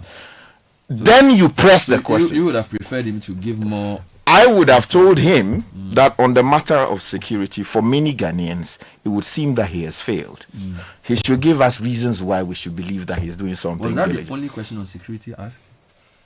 I should think so, because You sure? yeah, that's right. I should think That was the so. only question on security? Yeah, it would seem. The question Sports Obama asked, was it a security question? Who is Sports Obama? Sadiq Obama. He asked the question around growing ethnic based sentiments and divide. That you can say that was a security question. It was, but you take it online, right? Because he dealt with it beautifully. As for that question, I will give him 96% for how he confronted the question and the promise to deal with it. Because if you follow what's happening to the Rohingya Muslims in Burma, Facebook is sort of held accountable locally and globally for their own role in, first of all, internet penetration, and how they sort of ignored early warning signs that came in from an employee of Facebook that, hey, these people are using your platform to create a problem, and that people will be exterminated as a result. Somehow, Facebook did not listen according to the public records, and it resulted in people being, killed, and so many millions leaving their own home country and are seeking refuge elsewhere. Now, if you bring that back to Ghana, as we speak, so many people are forming all of these ethnic groups and pushing narratives that undermine national peace. So it was a brilliant question, and the president, in his honesty, confronted it and promised that, look, we are going to go after you. I thought that was brilliant, but it is not one that I would have considered to be a full security question. A full security question. Although in the cyberspace is a big, ticket item. So you have mentioned so anyway. Anybody, Governor, do you have any question that you thought should have been asked that wasn't asked? You are fine with the questions that were asked. So which answer? Okay, so what did you make of the? What was the highlight for you? Positively or negatively? The Galamsey response was inadequate. What was the Galamsey question as well? At the end it was, right? Initially it was a bit. Even if it wasn't asked well, should be answered properly. It should be answered properly. Considering everybody knows what Galamsey is and what the problems are. I think his initial statement was used to set the record straight on some things that they were doing. But the problem the president faces is that the language used prior to becoming president when it comes to Galamsey is very different from the tone and language that is being used to answer those same responses. These questions were thrown at him when he was a candidate. The tone was very different. It was very clear. There was the push for urgency. There was very clear-minded strategies that were being outlined. In becoming president, it's the responses to those same urgent questions have become a bit long-winded, and pretty unsatisfactory in dealing with the gravity of the situation. So if you would notice, the public response has been, the Galamsey, and that has been my position in the years that you and I have dealt with Galamsey on this program, that is not going anywhere anytime soon. So for me, the Galamsey question was one where it was the one where I was not moved at all by the president's response. I did not leave with the feeling that the government is on top of the issue. He spoke about we are tracking this. The question about the state of emergency, we only use it as an extreme measure, and it didn't work for me. So that was so you didn't get the level of the president is a very articulate man, but the level of articulation on Galamsey wasn't that clear. I think that's how we should put it. Usually he's very clear on what he says. Yes, so for me, he answered a lot of questions. I think the question on the currency was pretty key, and his clarity on wanting to keep the depreciation at 5% per year, that between the, if you're a fair-minded person, that makes some kind of sense to you, So I found that pretty useful. His response on this Sadiq Obama's question on the current threats we face online, where accounts have been created to heat up ethnic sentiments in the country. Again, you could tell he's aware of it. He's aware of it, and he says, "We will find you. We have measures in place. If you misbehave, we will find you." It's a security question. No, I'm not saying that. Question. So you see, that's what I'm talking. I'm not talking about security in the sense of cyber security. You understand? It's a question that you would have to confront within the realm of cyber security, while aware of its impact on. You just told me about the Rohingya Muslims. What I'm trying to say is that security now. A lot of the instability we see on the ground can be triggered by something somebody wrote or said. So I'm just over. I agree with you there. It's a very important question, which was asked in a very innocuous way, and luckily the man took his time to answer it well. No, I don't even think that it was innocuous. No, I think it was. I'm saying that he didn't. It wasn't confrontational. He took his time and asked the question gently, but it was a very heavy question. You see, I wanted us to separate that from heavy lifting security. Exactly. But you finished. The last one for me, your question. I think it was clear enough. So it wasn't that for him to have been able to perhaps answer it in a way that would have satisfied Sky. For instance, I think he made light of it, which is fine. It is his remit to answer it that way. But your question bordered on the blurring of lines and how a clear-cut understanding of what separation of powers is and why the things that are happening makes it look like there is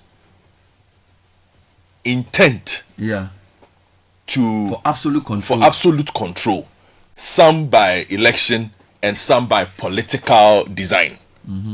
Okay, so elections you can't do anything about. The people voted. But the political design is not something that you can overlook. And the president is not politically naive. He's not a newbie. He's been in this half his life. So I think your question, even the way you put it, although you put it in an umbrella manner. This is a terrible analogy. Sorry. Omnibus. Oh my God. MPP will kill us.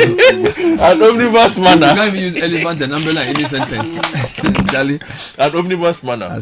I think the point was clear enough for him to have responded to the current feel that there is an attack on some of the state institutions that are supposed to check each other, and that slowly the ability to check is dissipating. And I did not buy his response that he is unaware of it because he doesn't look like a supreme leader.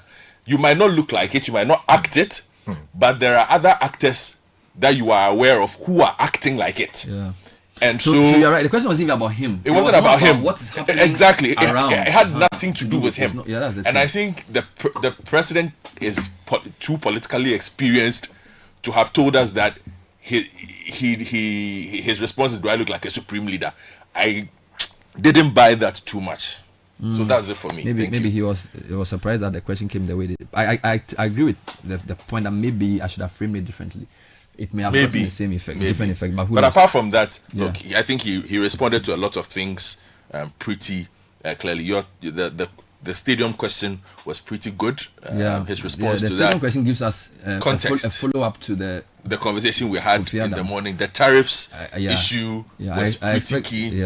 What I did not expect though was and I did not know this, maybe I had tuned out of the news, that we had been receiving foreign nationals. Yes, it was very useful for Felix to allow BBC and Le Mans and also Radio RFI to ask, because the angle of the question, I didn't know that Ghana had agreed to receive deportees from the US, including non-Ghanaians. I did not know this. For me, that was wow.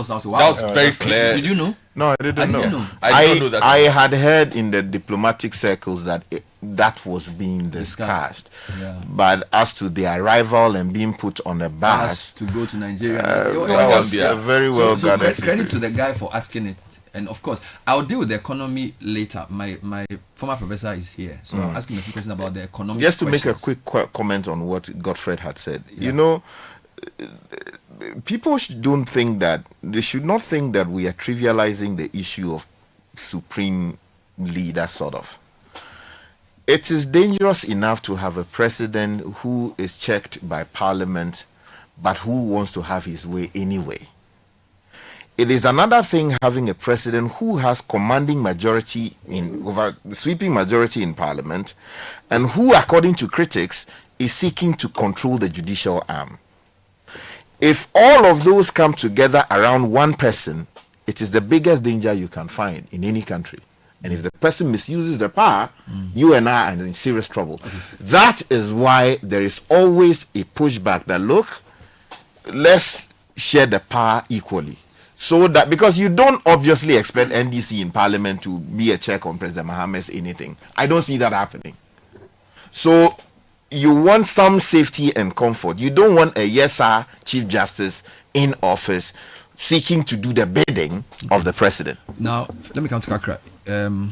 What did you make of it? What stood out for you? And also, what was did you feel there was something that ought to have been asked that was not asked? I think the questions were asked in whatever form. For me, what I took cognizance of was that this is an experienced politician and also an orator.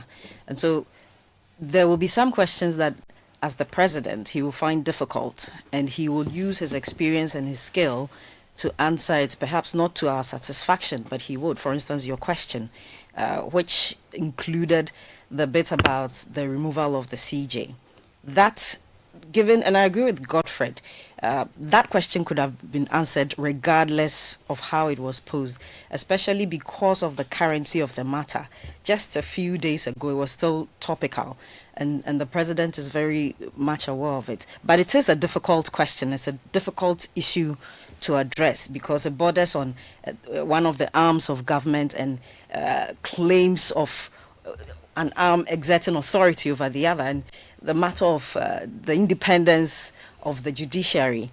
And so for me, I don't see how else he would have answered that question. Of course, he wasn't going to tell us that confirming, the critics' position. For him, he would believe that what they did was holding judiciary accountable, and not a question of undermining their independence.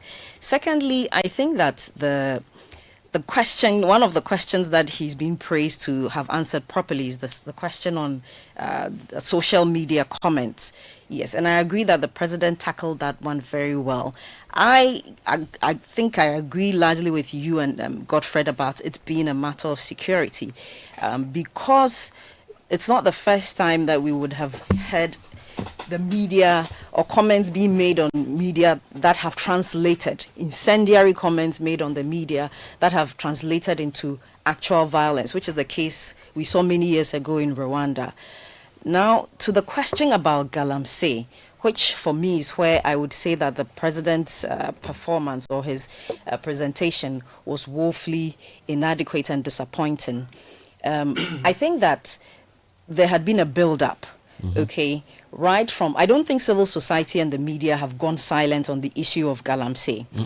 Especially in the wake of the unfortunate national incident where we lost ministers and servicemen in a helicopter who were on their way to a Galamsey-related event. Yes, please. There was a lot of expectation on the president to address the matter. There were calls for him to declare a national emergency or state of emergency pursuant to the Constitution, Article 31. There were also calls on the president to revoke the LI 2462 that was permitting mining in forest reserves. And there was the understanding that we are mourning at this time, we're going to bury our departed heroes, and then at the right time, the president will speak to such issues. I thought that the Meet the Press was the right time for the president to have spoken on these things that there were calls for and there was a lot of expectation for. And so for me, that was the disappointment, because the devastation of this matter had reached, it had already reached a national level, but it had reached a national level to the point where we lost human beings who were trying to solve it. So it's like the Galamsey has been raised to a different level. Yes. So it could have been a bit more exact. Yes. Although he did say that the LI would go, he did say that the LI would go. Yes. I think he did say that. I know initially it wasn't clear, but he did say the LI would go. And then I also think the last question on Galamsey was a good one, when Kojo Yankson actually sort of because initially, you say the question is not important, but I'll say to you that sometimes the way you present a question can give somebody an escape route. Okay, so I'm not criticizing somebody, but when you frame the Galamsey question around the tariff, he can choose to tackle tariff and not tackle the environment. Do you understand? If you frame the Galamsey question around state of emergency, he can address that. But if you frame it around a number of things, so Kojo Yankson said, look, there's a lot of things going on. Do you even differentiate between Galamsey small scale gold and real, legitimately small scale gold? All right. Why are excavator imports going up? He sort of put a lot of things in there. Then he added the so. That's why I think the longest answer we got was to Kojo Yankson's question, which was 10 minutes. So because of course, the president's an experienced politician. So if you give him an easy way out, he will take it. Okay. So I think Kojo Yankson did a good job in laying out all the issues but just on a quick Galamsey. one. The question was good, but the answer was very long. The answer wasn't satisfactory. So that's why I'm. No, I'm not even talking. I'm just saying that by the time we got to that Galamsey question, don't forget we are taking about 7 questions as the last end. Okay, because there are people that ask many questions, so it was almost like drowned in a lot of, and sometimes that's how it happens. So when people are coming to a quick close, then it's sort of like let's wrap up. Let me take Caleb's take, and then I will read some quick comments. Luckily for me, Professor William Babati is here, and I'm going to ask him a few questions about the economy, because there were about 3 or 4 questions asked on the economy. Moses asked whether we should go back to the market. Kemini asked a question about the currency. Yeah. I think there were a couple more questions generally on the economy that I feel he touched on. And yesterday we got to know that he wasn't too keen on going back to the market, and also the issue of the Bank of Ghana's intervention in the forex market. The expected band of depreciation that came out of that. Bernard, let's see more of this. That's what I would really say. More of this, yeah. We need to see more of this. Like every quarter? Yes. In the past, we've complained that sometimes when it comes to very critical issues, the responses we get from the president will be in an interview with the foreign press, where they may not be seized with all the facts and sentiments, and we will not get enough accurate answers from the president. So to have opened himself up to the press across the spectrum last night, the way we saw it, is good. And I would ask that we see more of this, because it makes for more transparency, because some things came up, as we've talked about, that we didn't even know about. Yeah. So for me, I want to see more of this, and it's been an improvement over the years. Journalists are asking more focused questions and we're getting more detailed answers. So Kakra has spoken on the Galamsey point. I don't want to belabor that point any longer. So I thought that it was a good thing. It's a good start. Let's see more of that. Importantly, usually in their first few days they open up, but as things get more heated, more scandals come up, they don't show up when we call them. Let me ask you a question. As a journalist who is very good at social issues, roads, rent, did you feel like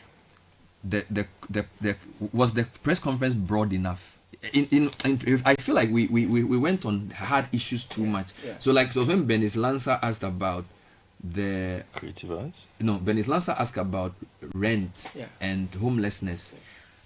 I sort of felt we missed more of those type of questions. I think we missed more because there's the kind of things that you would typically deal with. Exactly. Now, if you meet the president, there's also pressure and very big expectation. People are looking forward to the big ticket conversations, forgetting that even on the campaign trail, the promises that are made to the people is improved roads, schools, and even public toilets.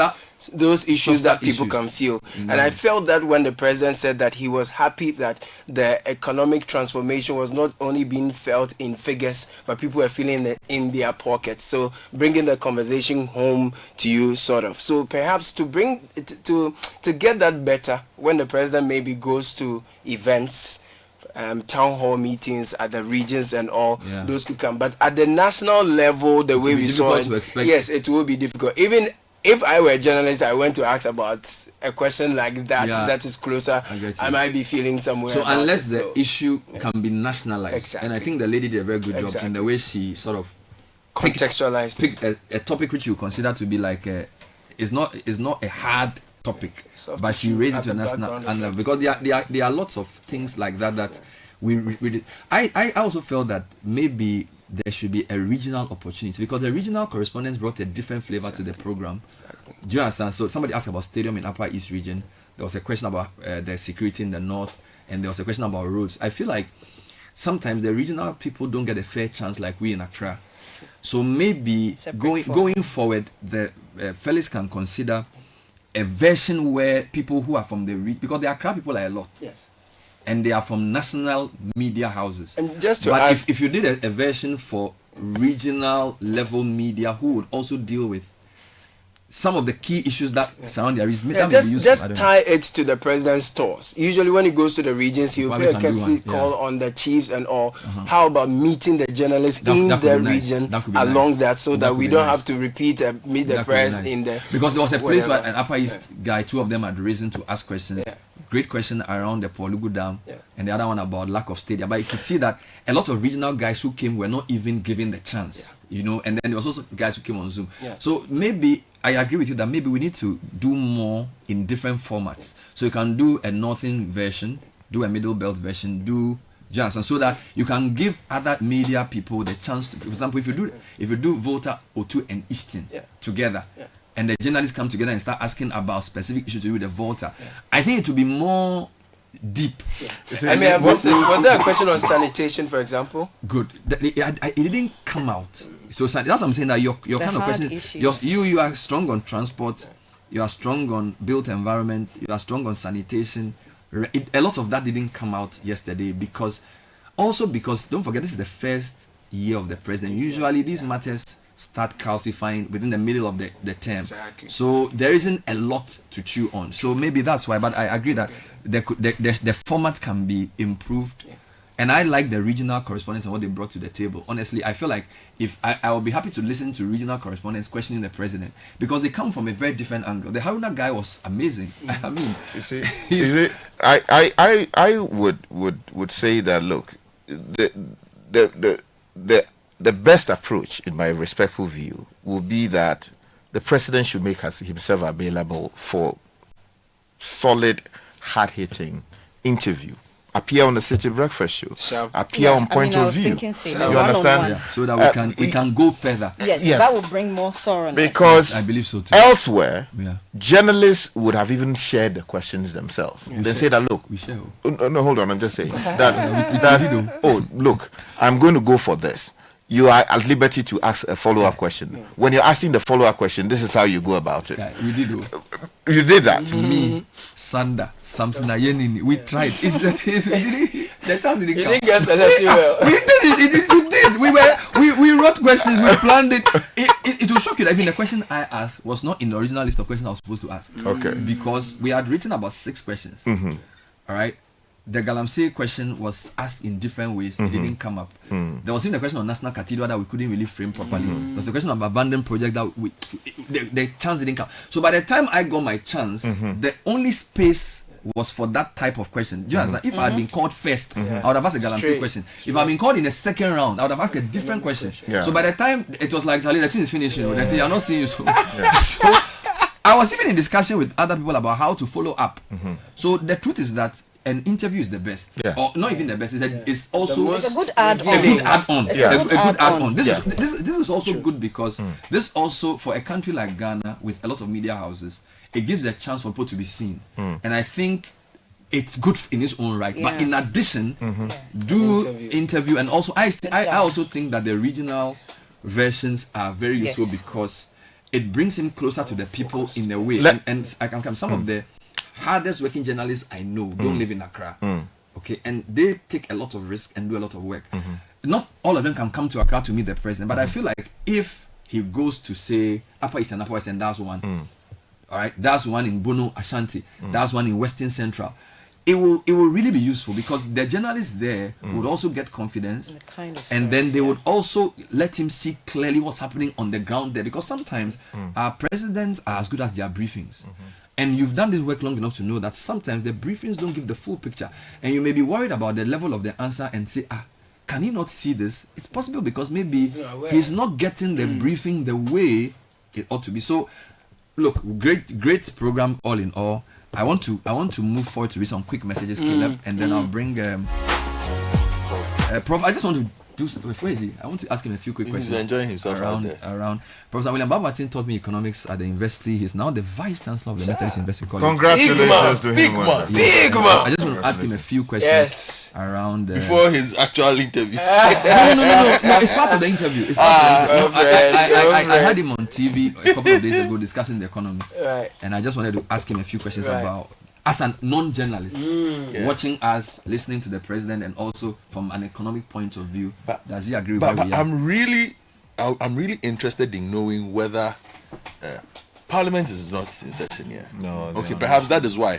Because I'm really interested in knowing what the Parliamentary Committee on Foreign Affairs thinks about this. The revelation around the particular revelation and development. And maybe we didn't pay enough attention to what had been going on. And so it's taken us by surprise. But I genuinely want to know what went into that conversation and what went into that decision. What did you make of his comment about the way the U.S. administration, I think it was a question about the U.S. administration's posture, and he spoke about the AGOA almost technically dead. Yes. You know, so he sort of knows. He admits that the relationship may not be at the best, but you know, Ghana and U.S. have a long history. So he didn't sort of. He chose his words carefully. But I also think what is pretty clear is President Mahama's very firm opinion on the current state of U.S. governance. He's written extensively about it. He understands what's going on. He has spoken about it at some major platforms. He spoke about it when he was in Berlin. He's written an op-ed about it in some major newspapers. So President Mahama's position is not really on that particular matter. He's very clear that it's where very the clear US is we have to do what we have to do. So he's not expecting any favor at all from the US administration. I think he's very clear in his mind. And I think that's important. Let's take a short break. When we come back, we'll bring Professor William Babatin. And I want you to help me to interview him some more because he's been. And you people need economists. I've been answering his questions for long, so you should answer the question. And then later on, we'll be speaking about a very big event that's coming up. Stay with us, Citi Breakfast Show. This is the Citi Breakfast Show, the city's biggest conversation.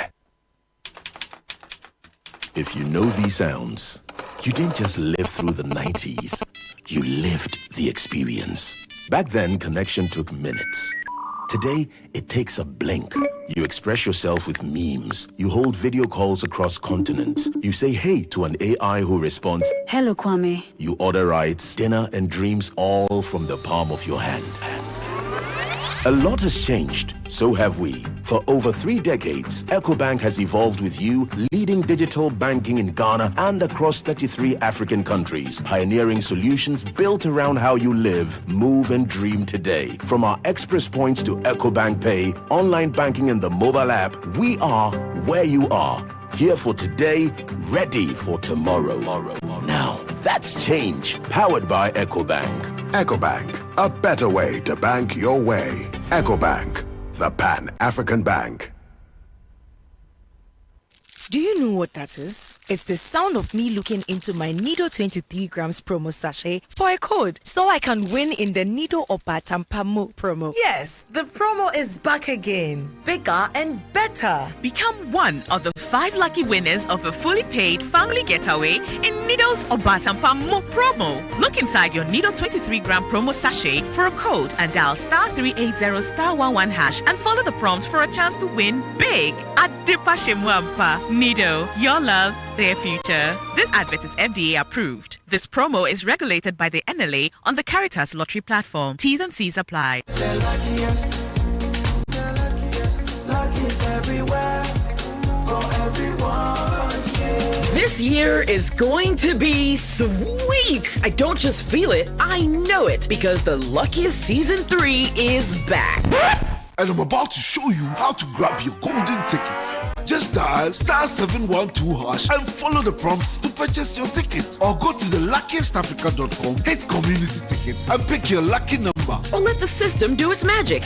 Choose how much you want to spend from 1 to 5,000 Ghana cedis. You can even buy a ticket for someone else. Be someone's hero. Payment? Easy. Mobile money in Ghana or card if you're international. One ticket can turn 1 CD into 500 times more. That's maths we love. Or your community could win 10 times more. So let's get lucky together. Because luck is everywhere. Play responsibly. Not for persons under 18 years. This promotion is regulated by the NLA on the Caritas platform. First impressions matter. Make yours unforgettable with the irresistible scent of Princess Body Mist and Roll-On. Designed for every lady who wants to leave a lasting impression wherever she goes. And for our gentlemen, there is Style Up Perfume and Roll-On. Elevate your presence with a confident, masculine fragrance that keeps you dry and fresh all day. Because your fragrance should speak before you do, use Princess Body Mist and Roll-On and Style Up Perfume and Roll-On. Your daily essentials for smelling good from dawn till dusk. Princess and Style Up. Smell good and feel great together. The GC brand. It's all about you. This advert is FDA approved. Wherever you are, the game is nothing without you. It's on like never before this season. Every major league, every cup, every qualifier, the players, Kudus, Semenyo, Iñaki, the goals, the emotions, and the bragging rights. It's all on SuperSport, available on DSTV and GoTV. Get your DSTV decoder at 89 cedis and GoTV decoder at 399 cedis. DSTV, your home of entertainment. GoTV. Love it. Join the conversation on the Citi Breakfast Show on Facebook at facebook.com/Citi97.3, Twitter at twitter.com/Citi973, and Instagram at instagram.com/Citi973 with the hashtag CitiCBS. The Citi Breakfast Show. Rise above the noise.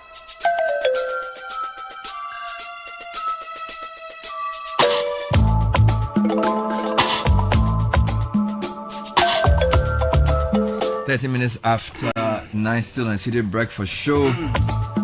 When it comes to business trips, you need to travel that fits around your schedule. Fly Emirates to Beijing, Shenzhen, Guangzhou, Hangzhou, or the Shenzhen area in the Chinese mainland with the convenience of daily flights from Accra via Dubai.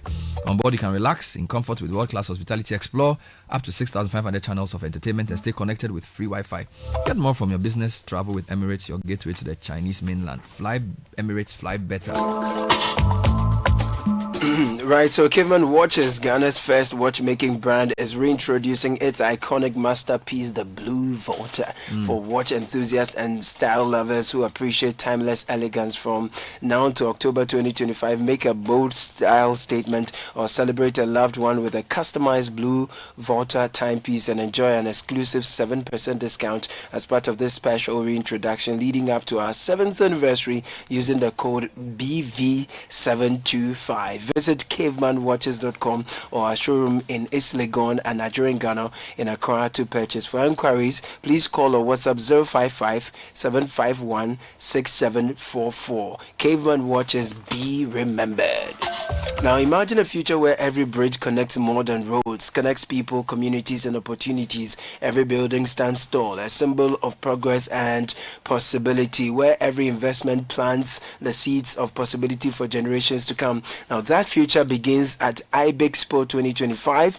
That's the International Building Infrastructure and Investment Expo, happening this Friday, September 12th to Sunday 14th at the Accra International Conference Center, 9 a.m. each day.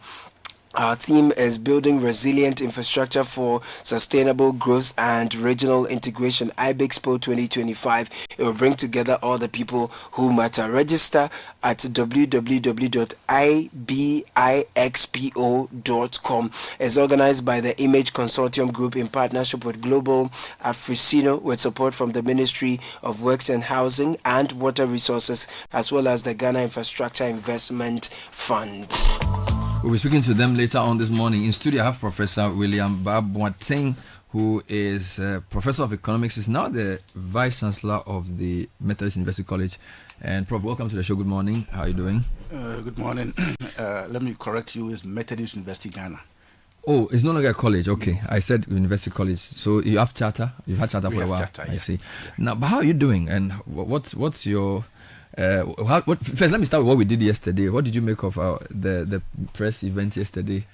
Well, yesterday I had the opportunity to listen to the president, and I think it was a very good encounter. I enjoyed some of the questions. Some of the questions I thought were not so relevant for the president. I mean, I will just give one of them. I mean, you've heard Ghana Water Company and then the Citi company come up with proposal to PRC, and I think that shouldn't engage the president because he's now going to PRC. And there's nothing he'll say that will change anything. Yes, and I haven't found any proposal that has been granted wholly. So by all means, it's going to be so that shouldn't have gone to the president. But I think questions like the economy, questions like maybe the Galamsey, were very relevant, and I think it went very well. How do you see the economy? You know, I think he spoke about the currency, he spoke about the foundation being laid and all of those things. Generally, what was your impression about the... First, I like the president's answer to the question of going to the capital market, and I was so happy about the president's response and looking inwards to be able to find solution to the problem, and you only go out when the need arises, was a brilliant answer that he gave. And his response to the exchange rate reiterated the point that I made when the exchange rate appreciated rapidly, and all the points that I made, he spoke about them, raising imports and then exports going to go down, remittances and so on. Just to add to what the president said about maybe remittances have gone down because people are not bringing. It's not necessarily the fact that because of the appreciation, remittances are not coming from our brothers and sisters out there. It is rational decision. So, for instance, if the dollar is, let's say, 15 cedis to a dollar, and then it comes to 10 cedis to a dollar, and you are building in Ghana, and price of cement has not come down, it means that if you want to continue your project, you have to work harder and get a bit more dollars to be able to get the cedis. And you know, it's not easy to get $1 or £1 out there. So then the decision will be, okay, let me hold on to it and see if I can get a bit more dollars before I can continue, or if the cedi.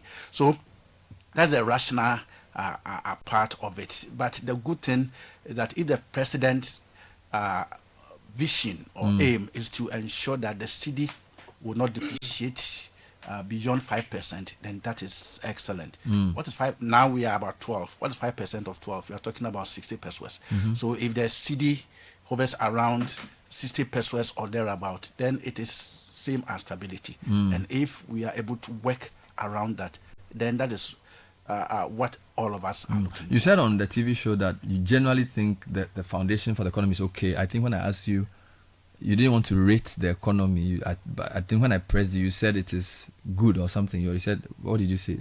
No, what I said was that we've done well when it comes to inflation. Mhm. And it is because, one, the appreciation has contributed. Mm. Two, currently we are in a harvesting season, so Mhm. you have food Yeah. in abundance. I mentioned yam and so on. Mhm. But now what we have to work out is to try and meet the exchange rate demand that will come as a result of imports for the festivities. And Mm. if the central bank is able to meet that, then we'll be able to maintain it at that level. Mm. There was an issue that the president said, which I spoke about it, I think last year or last 2 years, when the city was misbehaving. When the city is depreciating, I say it's misbehaving. Mhm. It was about the money transfer. Mhm. And I think I said that that is contributing to the depreciation of the currency. And I got some of these. I know my economic, but sometimes you have to speak to those who are on the ground. So when I spoke to some of my friends in the commercial banks, then I got a bit more insight into how these things happen. Mm. For instance, in the past, money transfer were done through Western unions and so on. So if it is through ADB have their own corresponding banks out there. So when the money is transferred and dollar is with their corresponding bank, it is as good as being with them.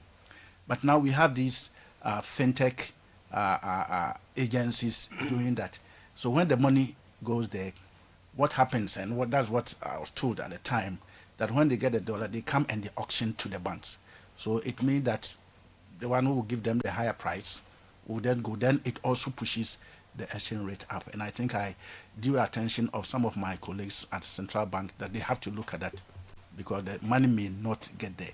And I think the previous governor did something about it. And I hope this current regime at the Central Bank will take a second look at that so that we will benefit from our remittances. How long have you been teaching economics, by the way? I've been teaching economics for the past 25 years. At the university level? I guess at the university level. Did you? But you seem like a teacher before you entered the university, correct? Were you teaching before you became a university lecturer? Well, I was born by a teacher. Mhm. My father taught for more than 50 years. Ah. And I have taught at DHS National Service. That is Post A-level. A-level National Post Service. A-level National Service. You taught at DHS? Yes. And then I also taught at St. Peter's. Pesco. When I was doing my masters, and I hope my head of department and Professor Badu will not pick me on because I was doing my masters and you were I was teaching. You needed to yes, continue the family business. Exactly. So I've taught at DHS, I've taught at SSS. I see. Because so you started teaching at Legon right after my masters. After your masters. Yes. So this is so you've taught for 25 years. 25 economics.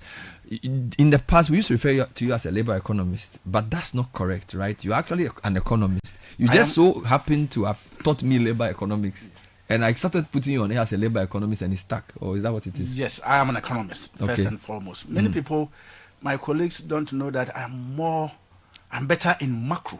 Okay. Especially before I left, I was better in macro. But when I came back, then I realized that I think the foundation is so important. So I took micro. So since 2006, I've been teaching economic theory, and I enjoy it very well. Mm-hmm. And because many people were not into labor, so it was Professor Kwabia Boatin, and he's my mentor, everything, who said, hey, I know you are good in macro. I wrote my thesis MPhil in monetary economics. My thesis topic was the implications of bank credit for output and inflation. So I was more into macro and so on. So he said, you think when you do monetary, you get money, eh? That is not how it goes. But this is an area that many people have not gone there. And Africa needs to go there. Ghana needs to go there. So, and I did labor, actually, and I did very, very well. So that is when I took interest. That's why they started making you teach labor economics too? Yes, teach that after my MPhil. Okay. And when I went out there, labor was the key. And indeed, in Africa, we don't have many people doing labor. Labor is a specialized area. If you don't understand the concepts, you will get it wrong. So sometimes when you are writing papers with colleagues across the continent and they are not getting the concepts very well, you see that, no, we need to spend a bit more time in getting more people into this. But you have done some work in Ghana in the labor scene as well. I know you have, whether it's single spine or emoluments, I believe you've done some substantive work in those areas, have you not? So if I take my publications, about 60% of them is supposed to be in labor. Whether it's in wage, whether it's in unemployment, whether it is. And I can say that when it comes to unemployment in Africa, I think I have done, in terms of journals, I have done a lot more than most. Exactly. In Ghana, I think I have about 6 different publication journal articles on unemployment. Because you need to understand the concept, and then you also have to be very strong quantitatively, because how to go around the data in making sure that it tells a story.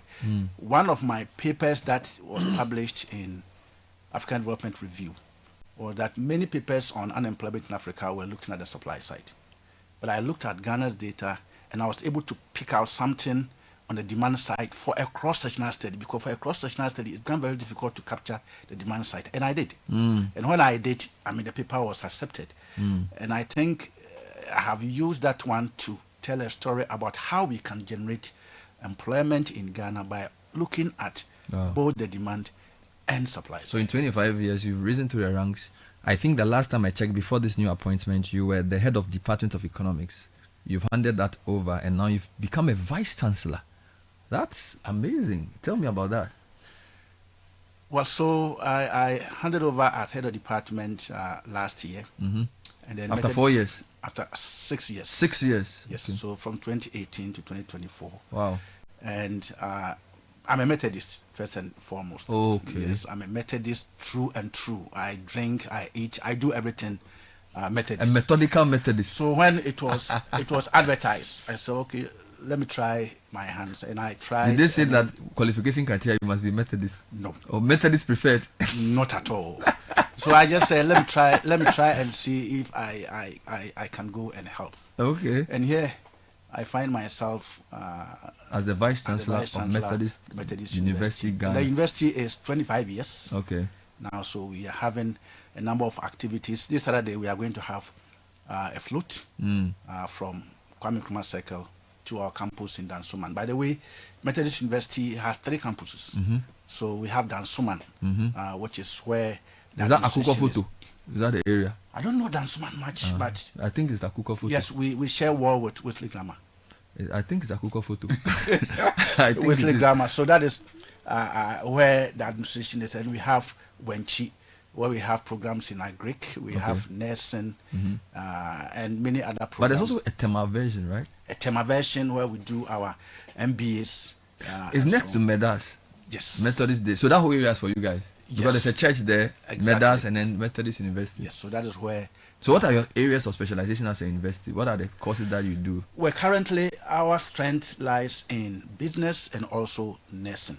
Business administration. Yes, and business administration. So we have at the graduate level, and we also have it at the undergraduate level. And nursing, we have diploma, and we also have the BSc nursing and public nursing as well. And we also do masters in education. Okay. And that is also something that we are also strong in. By the way, were you a trained teacher before you came to Legon? No. I always thought you were. No, I haven't gone to the training. Caleb, this guy can teach, eh? When you give him chalk, just give him water. I can feel it. And a blackboard. He will fold his shirt. He will teach. But what's your approach to teaching?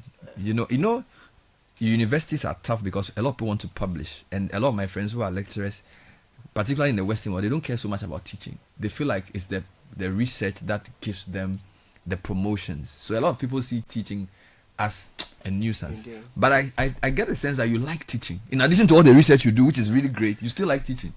Well, a good teacher is supposed to be a good researcher. And a good researcher is supposed to be a good teacher. For instance, we learn a lot from our students. So sometimes in my teaching, I can pick out a topic and write on. Based on the my communication. So when I like teaching and having interaction with my students.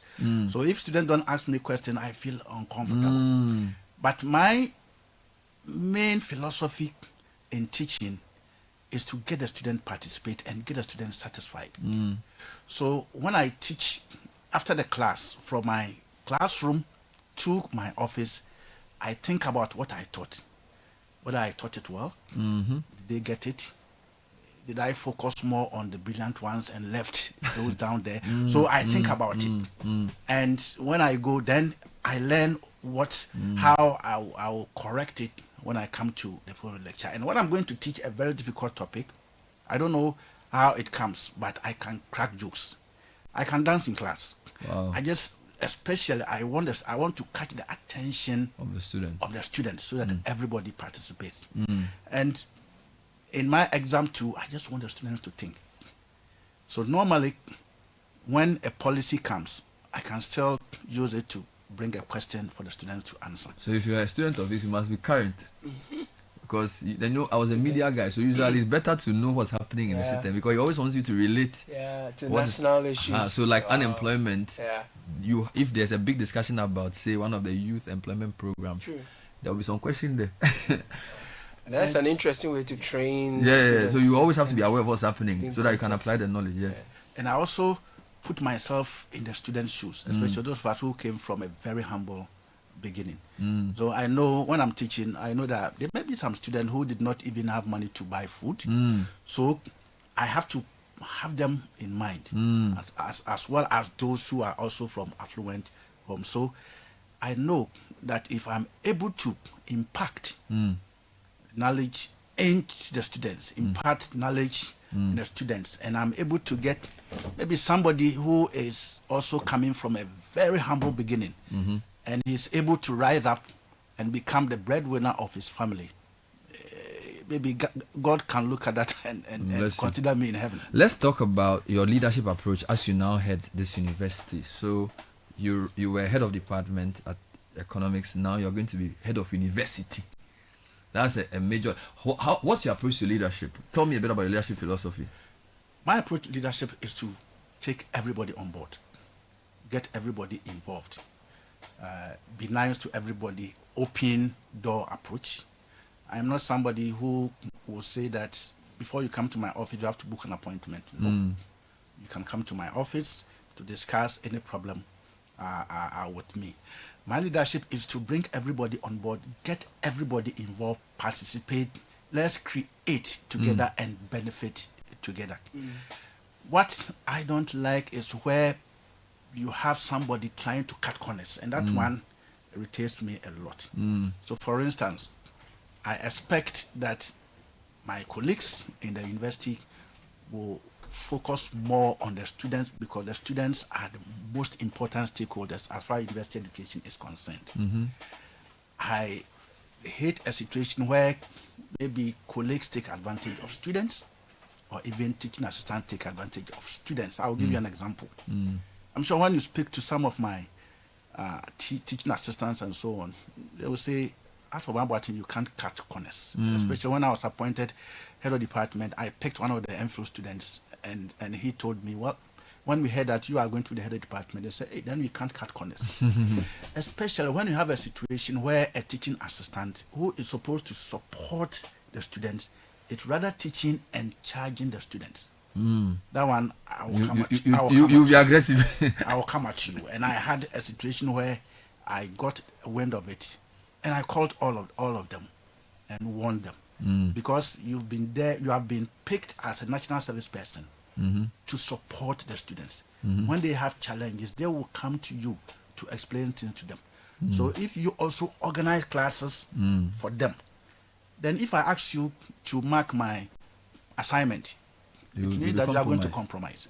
So my philosophy is that morality, integrity, excellence is key to making you succeed in wherever you find yourself. And I know that Methodist University's motto is EMS.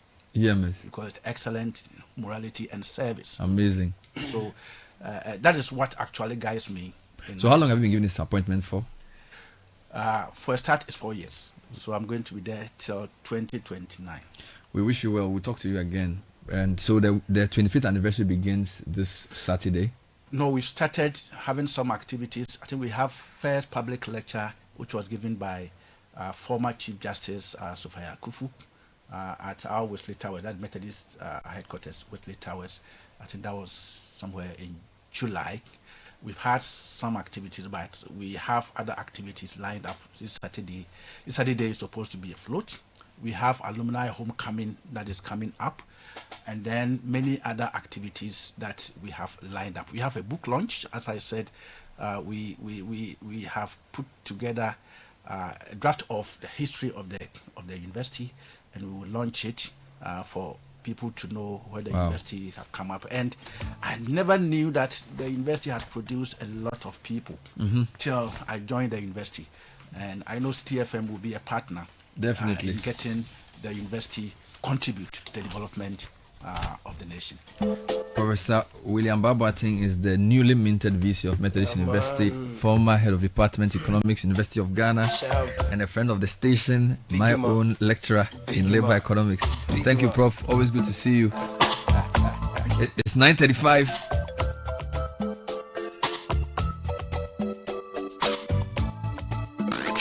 Unleashing the power of relevant radio. This is Citi 97.3. First impressions matter. Make yours unforgettable with the irresistible scent of Princess Body Mist and Roll-On. Designed for every lady who wants to leave a lasting impression wherever she goes. And for our gentlemen, there is Style Up Perfume and Roll-On. Elevate your presence with a confident, masculine fragrance that keeps you dry and fresh all day. Because your fragrance should speak before you do, use Princess Body Mist and Roll-On and Style Up Perfume and Roll-On. Your daily essentials for smelling good from dawn till dusk. Princess and Style Up. Smell good and feel great together. The GC brand. It's all about you. This advert is FDA approved. The Association of Ghana Industries and the Ministry of Environment, Science and Technology, in partnership with the European Union, VRA, the 24-hour and Export Development Secretariat, the Office of the Presidential Initiative for Agriculture, and the Ministry of Trade and Industry presents the Ghana Industrial Summit and Exhibition and the Biannual Environment, Science and Technology Forum 2025 from the 16th to the 18th of September at the Accra International Conference Center, 8:30 a.m. each day. Theme: Unlocking Industrial Potential, Strategic Approaches for Ghana's Economy Transformation. This year's edition features a VRA village, Chinese auto parts and machinery village, entrepreneurship village, and a pharmaceutical and herbal industry engagement, not forgetting the annual AGI Entrepreneurship Pitch Contest and extensive strategic networking opportunities for participants through conferences, B2B sessions, and exhibitions. Major sponsors: VRA, European Union, UNESCO, GIZ, Pharmavax Project, Nexans Limited, Republic Bank, APSA, and Bank of Africa. Media partners: Citi FM, Channel 1 TV, Joy FM and Joy Business, TV3, 3FM, Daily Graphic, BNFT, and Back Press. For conferences and exhibition spaces, contact 0244-933-106. GISE, Driving Industrial Growth in Ghana. It's the Electroland Back to School promo. Get huge deals on NASCO LED TVs from $899 CDs. Washing machines from 1,399 Ghana CDs with free iron on some models. AC from 2,799 Ghana CDs. TCL TVs with free 43 or 55 inches TV on selected purchases. Grab a Samsung 43 to 65 UHD Smart 4K TVs and get a free TV wall bracket. NASCO top and bottom mount fridges from 1,499 Ghana cedis with free portable juicer. Ceiling fan for 449 Ghana cedis. Grill microwave from 949 Ghana cedis. Garment steamer for 699 Ghana cedis. NASCO blender for 219 cedis. Tabletop burner for 449 Ghana cedis. Rush and get yours. Visit www.electrolandgh.com or call 0503 159 739. Don't miss out on these amazing deals. Do you you know what that is? It's the sound of me looking into my Nido 23 grams promo sachet for a code so I can win in the Nido Opa Tampa Mo promo. Yes, the promo is back again. Bigger and better. Become one of the 5 lucky winners of a fully paid family getaway in Nido's Obatampa Mo promo. Look inside your Nido 23-gram promo sachet for a code and dial *380*11# and follow the prompts for a chance to win big at Dipashimwampa. Nido, your love, their future. This advert is FDA approved. This promo is regulated by the NLA on the Caritas Lottery platform. T's and C's apply. Are you hoping to start university this October? If you want a British degree from a world-class university at a fraction of the cost, then join Lancaster University Ghana in Accra. With a diverse student community, vibrant campus life, and up to 50% scholarship to support your study, Lancaster University Ghana provides you with a world-class education that creates endless possibilities globally. Don't miss this once-in-a-lifetime opportunity. Apply to join Lancaster University Ghana, where learners become leaders. Admissions are currently open for our 2024 intakes. Apply now for our foundation and undergraduate programs. For more information, contact us at +233 030 221 8989 or send an email to admissions@lancaster.edu.gh. Lancaster University Ghana, the only British university campus in West Africa. Join the conversation on the Citi Breakfast Show on Facebook at facebook.com/Citi97.3, Twitter at twitter.com/Citi973, and Instagram at instagram.com/Citi973 with the hashtag CitiCBS.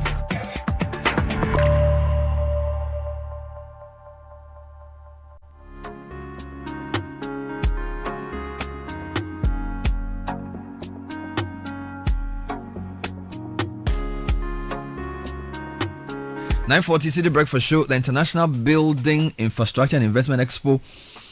Is it Expo? Ibixco 2025 is an event under the auspices of the Ministry of Works and Housing and the Ghana Infrastructure Investment Fund. That's the gift. Now, the 3-day event is organized by Image Consortium and Global Afrinsino, which is scheduled to take place from tomorrow, Friday, September 12th, all through to Sunday, the 14th, at the Accra International Conference Center. Now, Ibixpo 2025 convenes investors, policymakers, and industry leaders to explore opportunities in infrastructure, renewable energy, extractives, and agriculture. Instead of talking more about this, is COO of Image Consortium, Eugenia Ajoko France. Welcome to the show. Thank you. I also have the Director of Exhibitions, Princess Echa Safo. Good morning. Thank you. And Jerry Ofori is Head of Events at Global Media Alliance. Jerry, welcome to the program. Thank you, Bernard. So, what is Ibixpo? And talk to me about why it's important in West Africa and Ghana. Okay, so Ibixpo is a 3-day event of conferencing and exhibition, and the theme is building resilient infrastructure for sustainable development and regional integration. And it is important because if you notice, we said building not just infrastructure, we said resilient infrastructure. So it's about looking at ways to develop infrastructure that will stand the test of time, and it is good enough for us to maintain ourselves, and then not just looking at Ghana, but our neighbors as well, because if you develop in isolation, it's not helpful for anyone. You know, you can't live as if you have a market and nobody has access to you, it's useless. So we are looking at the broader picture. So that's why it's important for us to convene all the stakeholders to see how best we can develop our infrastructure in a way that is beneficial to us. It doesn't cost us too much, so we build infrastructure that is overpriced, and it doesn't even last that long, and it's been going on for a long time. So we are doing this to change the narrative. You know, we have to come together, we have to act, and there's no time like now. So why you mentioned the theme? What was the theme again? Building resilient infrastructure for sustainable development. So how does this align with Ghana's broader infrastructure and development agenda? Okay, so the big push agenda highlights a lot of things, including reviving projects that have been stalled. It includes big plans for our transportation system, our water supply, energy, and these are all big infrastructure projects. So we are plugging in and doing our bit. You know, everybody has to be a part of it. The government alone can't make big plans, and part of this is involving the private sector as well. Wonderful. So yeah, Jerry, let's talk about the partners. Who are the partners for the expo? Okay, so we're doing this under the auspices of the Ministry of Works, Housing and Water Resources. Wonderful. And then also the Ghana Infrastructure Investment Fund, that's GIF. Correct. But then we're also collaborating with other institutions like the Institute of Engineers, the Ghana Electrical Contractors Association, and then the Institute of Architects. But then we have other partners who also like kind of give us support in terms of finance. So we have Ghana Highways Authority, and also Give Again, who will give us a bit of money. And then also we have other partners like the True Tech Security Solutions, Jobek Property, and then TDC. So these are our partners for the event. But then we also have the media partners like Citi FM supporting us, promoting the event. Wonderful. We have Happy FM, Pan African TV, Radio SYZ, Power FM, and the likes here. Who should we expect at this conference? Who are some of your speakers? I believe there's an exhibition on the side. Who are some of the exhibitors, and who are some of the... What else should we expect? Okay, so expect the plenary sessions will be mainly of speeches from keynote speakers, but then what people have to expect is the discussions that we come to have on the day. We have about several topics, about 9 topics to be discussed during the 2-day conference, but then we are bringing resource persons from all sectors. So we have the professionals in the industry itself, we have legal, we have resource persons from the financial sector, and all across all sectors. So we're hoping that people will come and then experience. But key for me is having the Minister for Roads being a panel as well, a panel speaker.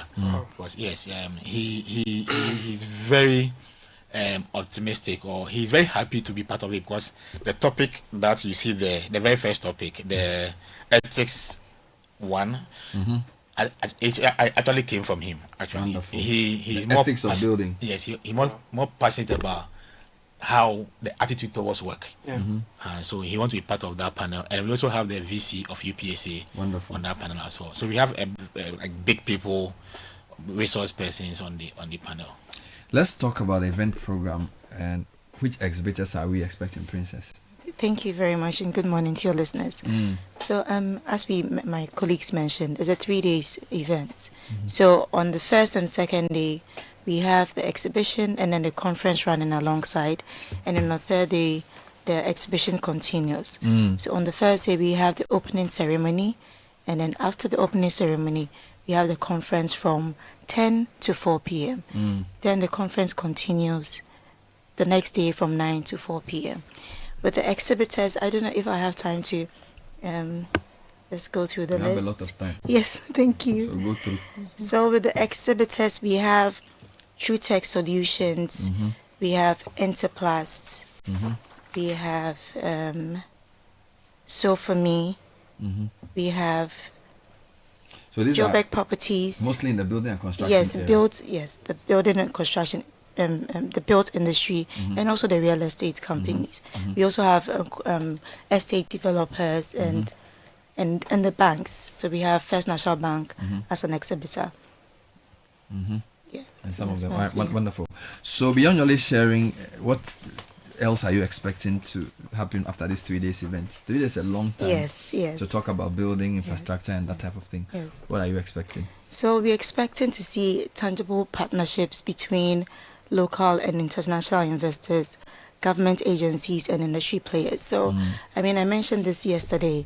We're expecting our partners to sign deals, to not just network, but to have joint ventures with some of these government agencies.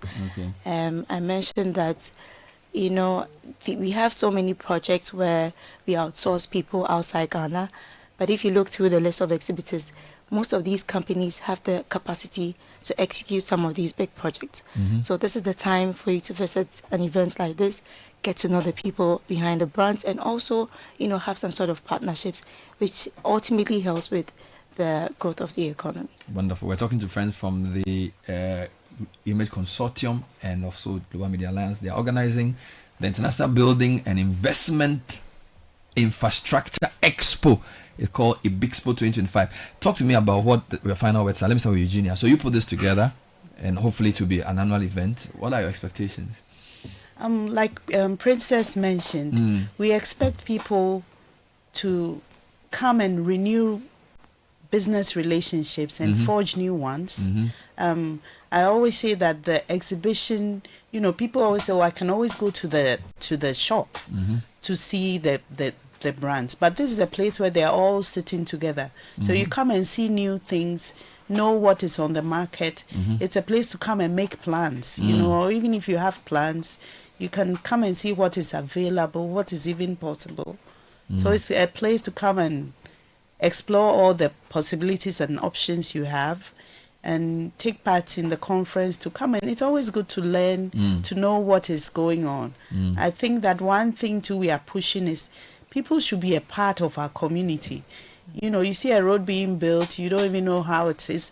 It's always good to know who is building it, what is going into it. And the conference is free, and knowledge is power. So if you have the opportunity to come and learn, please come along. Can people still register? Is it too late? Can you give me how do people register for the conference? So, exhibitors or participants? So you just go on www.ibsexpo.com. So ibixpo.com, and then you register. But we have limited seats, so the earlier you register, the better. But so ibixpo.com. Yes, please. That's how you go. That's how you go to register as both a participant and an exhibitor. Or for exhibitors, they're already settled. Yes, we have just one booth left at a heavy discount. Yes. Is there a number to call? Yes, please. 0240 520 500. Okay, so that's 0240 520 500. If you want to take up the last booth at the IB Expo 2025, which is the International Building Infrastructure and Investment Expo, happening at the Accra International Conference Center, starting tomorrow at 9. Yes. 3 days. Yes. And there's going to be a lot of things to do there as well. It's put together by Image Consortium and Global Media Alliance. And I've been speaking to Eugenia Adjoko France. Yes. Princess Echa Safo. Or is it Safo? Safo. And Jerry Ofori, who is here from the Global Media Alliance. Guys, thank you for being on the show. Thank you, Bernard. Always a pleasure. Always a pleasure. Thank you.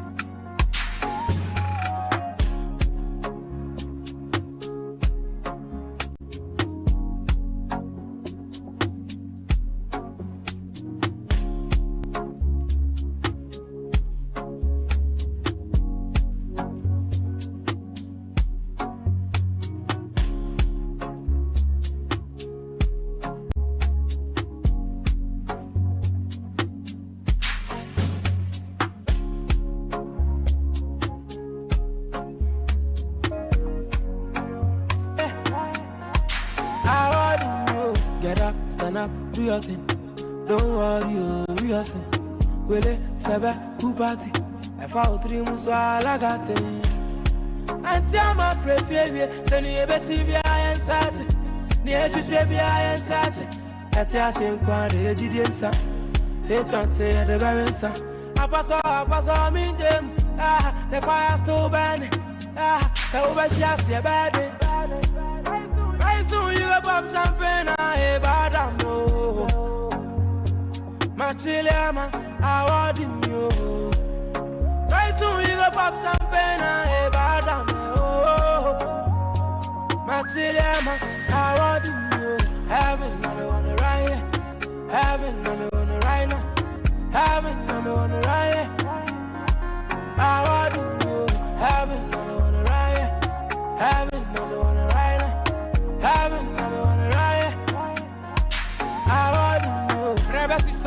Amana Bessa, and if you friend ya betoka, Nipaka Sache, Yamebekasa, Nipaka Sache, Yamebekasa. I don't know, 7 minutes to 10, still on Citi Breakfast Show. The Mobile Money Festival train, Momo Fest 2025, is hitting Achimota Mile 7 big time. Join us for a shopping and musical experience from your favorite vendors and artists, Friday the 12th to Saturday the 13th of September at Achimota Mile 7 AstroTurf Park. Come and experience cashless market with over 50 top-tier vendors in Accra, up to 20% discount on goods and services on sale, a chance to win up to 10,000 cities in the Momo Keteke game show. Yes, there's education and awareness on Momo fraud, amazing performances from your favorite artists. Guess who is coming? Dope Nation, Medical, Kelvin Boy, Tulenki. Oh, Tule. You know that thing there? Tule? Yeah, that guy. All the boys at the back. Yeah, all the Stone boys at the back. Readers. Tulenki. All you need to do to be part of this amazing fun fair is the all-new Momo app. Yes, the Momo app. Download it now to get a free pass to the event. Side attractions include performance from your favorite artists, DJs on rotation, board and TV games, kids zone, Momo giveaways, and so much more. Download the Momo app now and join the Momo Fest at Achimota Mile 7 AstroTurf from Friday the 12th to Saturday the 13th of September. Momo Fest is powered by MTN Momo from MTN, proudly sponsored by MTN Business and IO Insurance and GCB Bank. Nice one. And if you're looking for a best of flavor in every sip, please discover the refreshing taste of Piva beverages. We have a wide array of beverages for you. We have Piva Cola, Piva Orange, Piva Cocktail, Piva Grape, and Piva Tangy. So grab yours today. Available now at your local store or call us on 0550-032-231. Piva beverages, a taste you will love. And to all our beautiful people of Ghana flying on African World Airlines, just got better with Omni Basic Bank. Just visit any of our branches near you, book and pay for your Africa World Airline tickets. For more information, please call 0307-086,000 or 0800-100-790. Have a beautiful day. Omni Basic Bank, not just another bank. Buy Diamond Cement. It's 25 years of exciting quality. We have the 42.5-hour grade cement and also the 32.5-hour grade cement. You deserve the very best. Make Diamond your number one choice for building needs. Now, here's the catch. Anybody who wants to buy Diamond Cement should deal with the company directly. Locate Diamond Cement nationwide with factories in Aflau, Takrady, and Buipe. Call 0244313368. Diamond Cement still as hard as a diamond. Yeah, and there is luck everywhere. It's winning season again. This time, we're not just chasing wins, we are collecting them. The luckiest is back again, bigger and better, with chances to change your life. Just grab your phone, dial star 712 hash, choose option 1 to buy a ticket for yourself, option 2 to buy one for someone else, and then the system, if you want the system to generate a lucky ticket for you, you will go with option 1 and prefer to choose your own ticket number if that's what you want. But option 2 will help you confirm your payment with Momo. Alright, and then you are in. Now the online way is that you head to theluckiestafrica.com and then you register. Tap on community tickets to either pick your own lucky numbers or let the system choose for you. When it's time to pay, use Momo if you're in Ghana, or use your card if you're abroad. One ticket can multiply your money by 500 times. So this is your golden chance. Hop on and let's get lucky together, because luck is everywhere.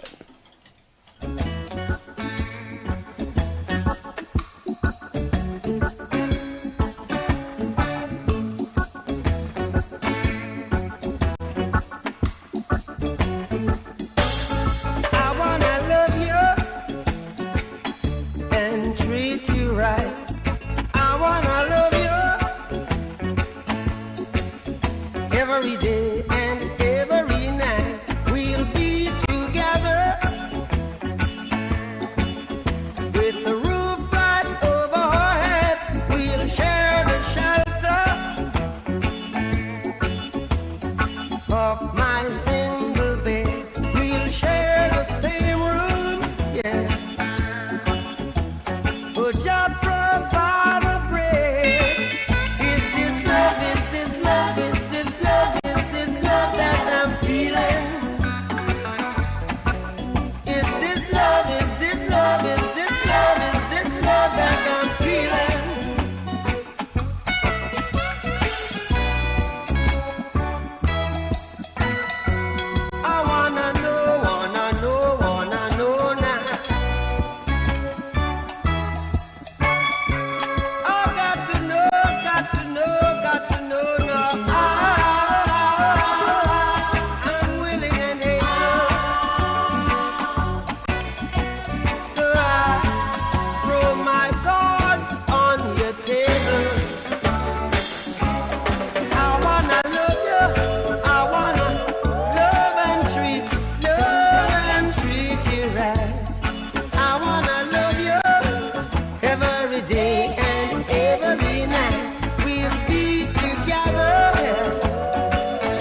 10 o'clock.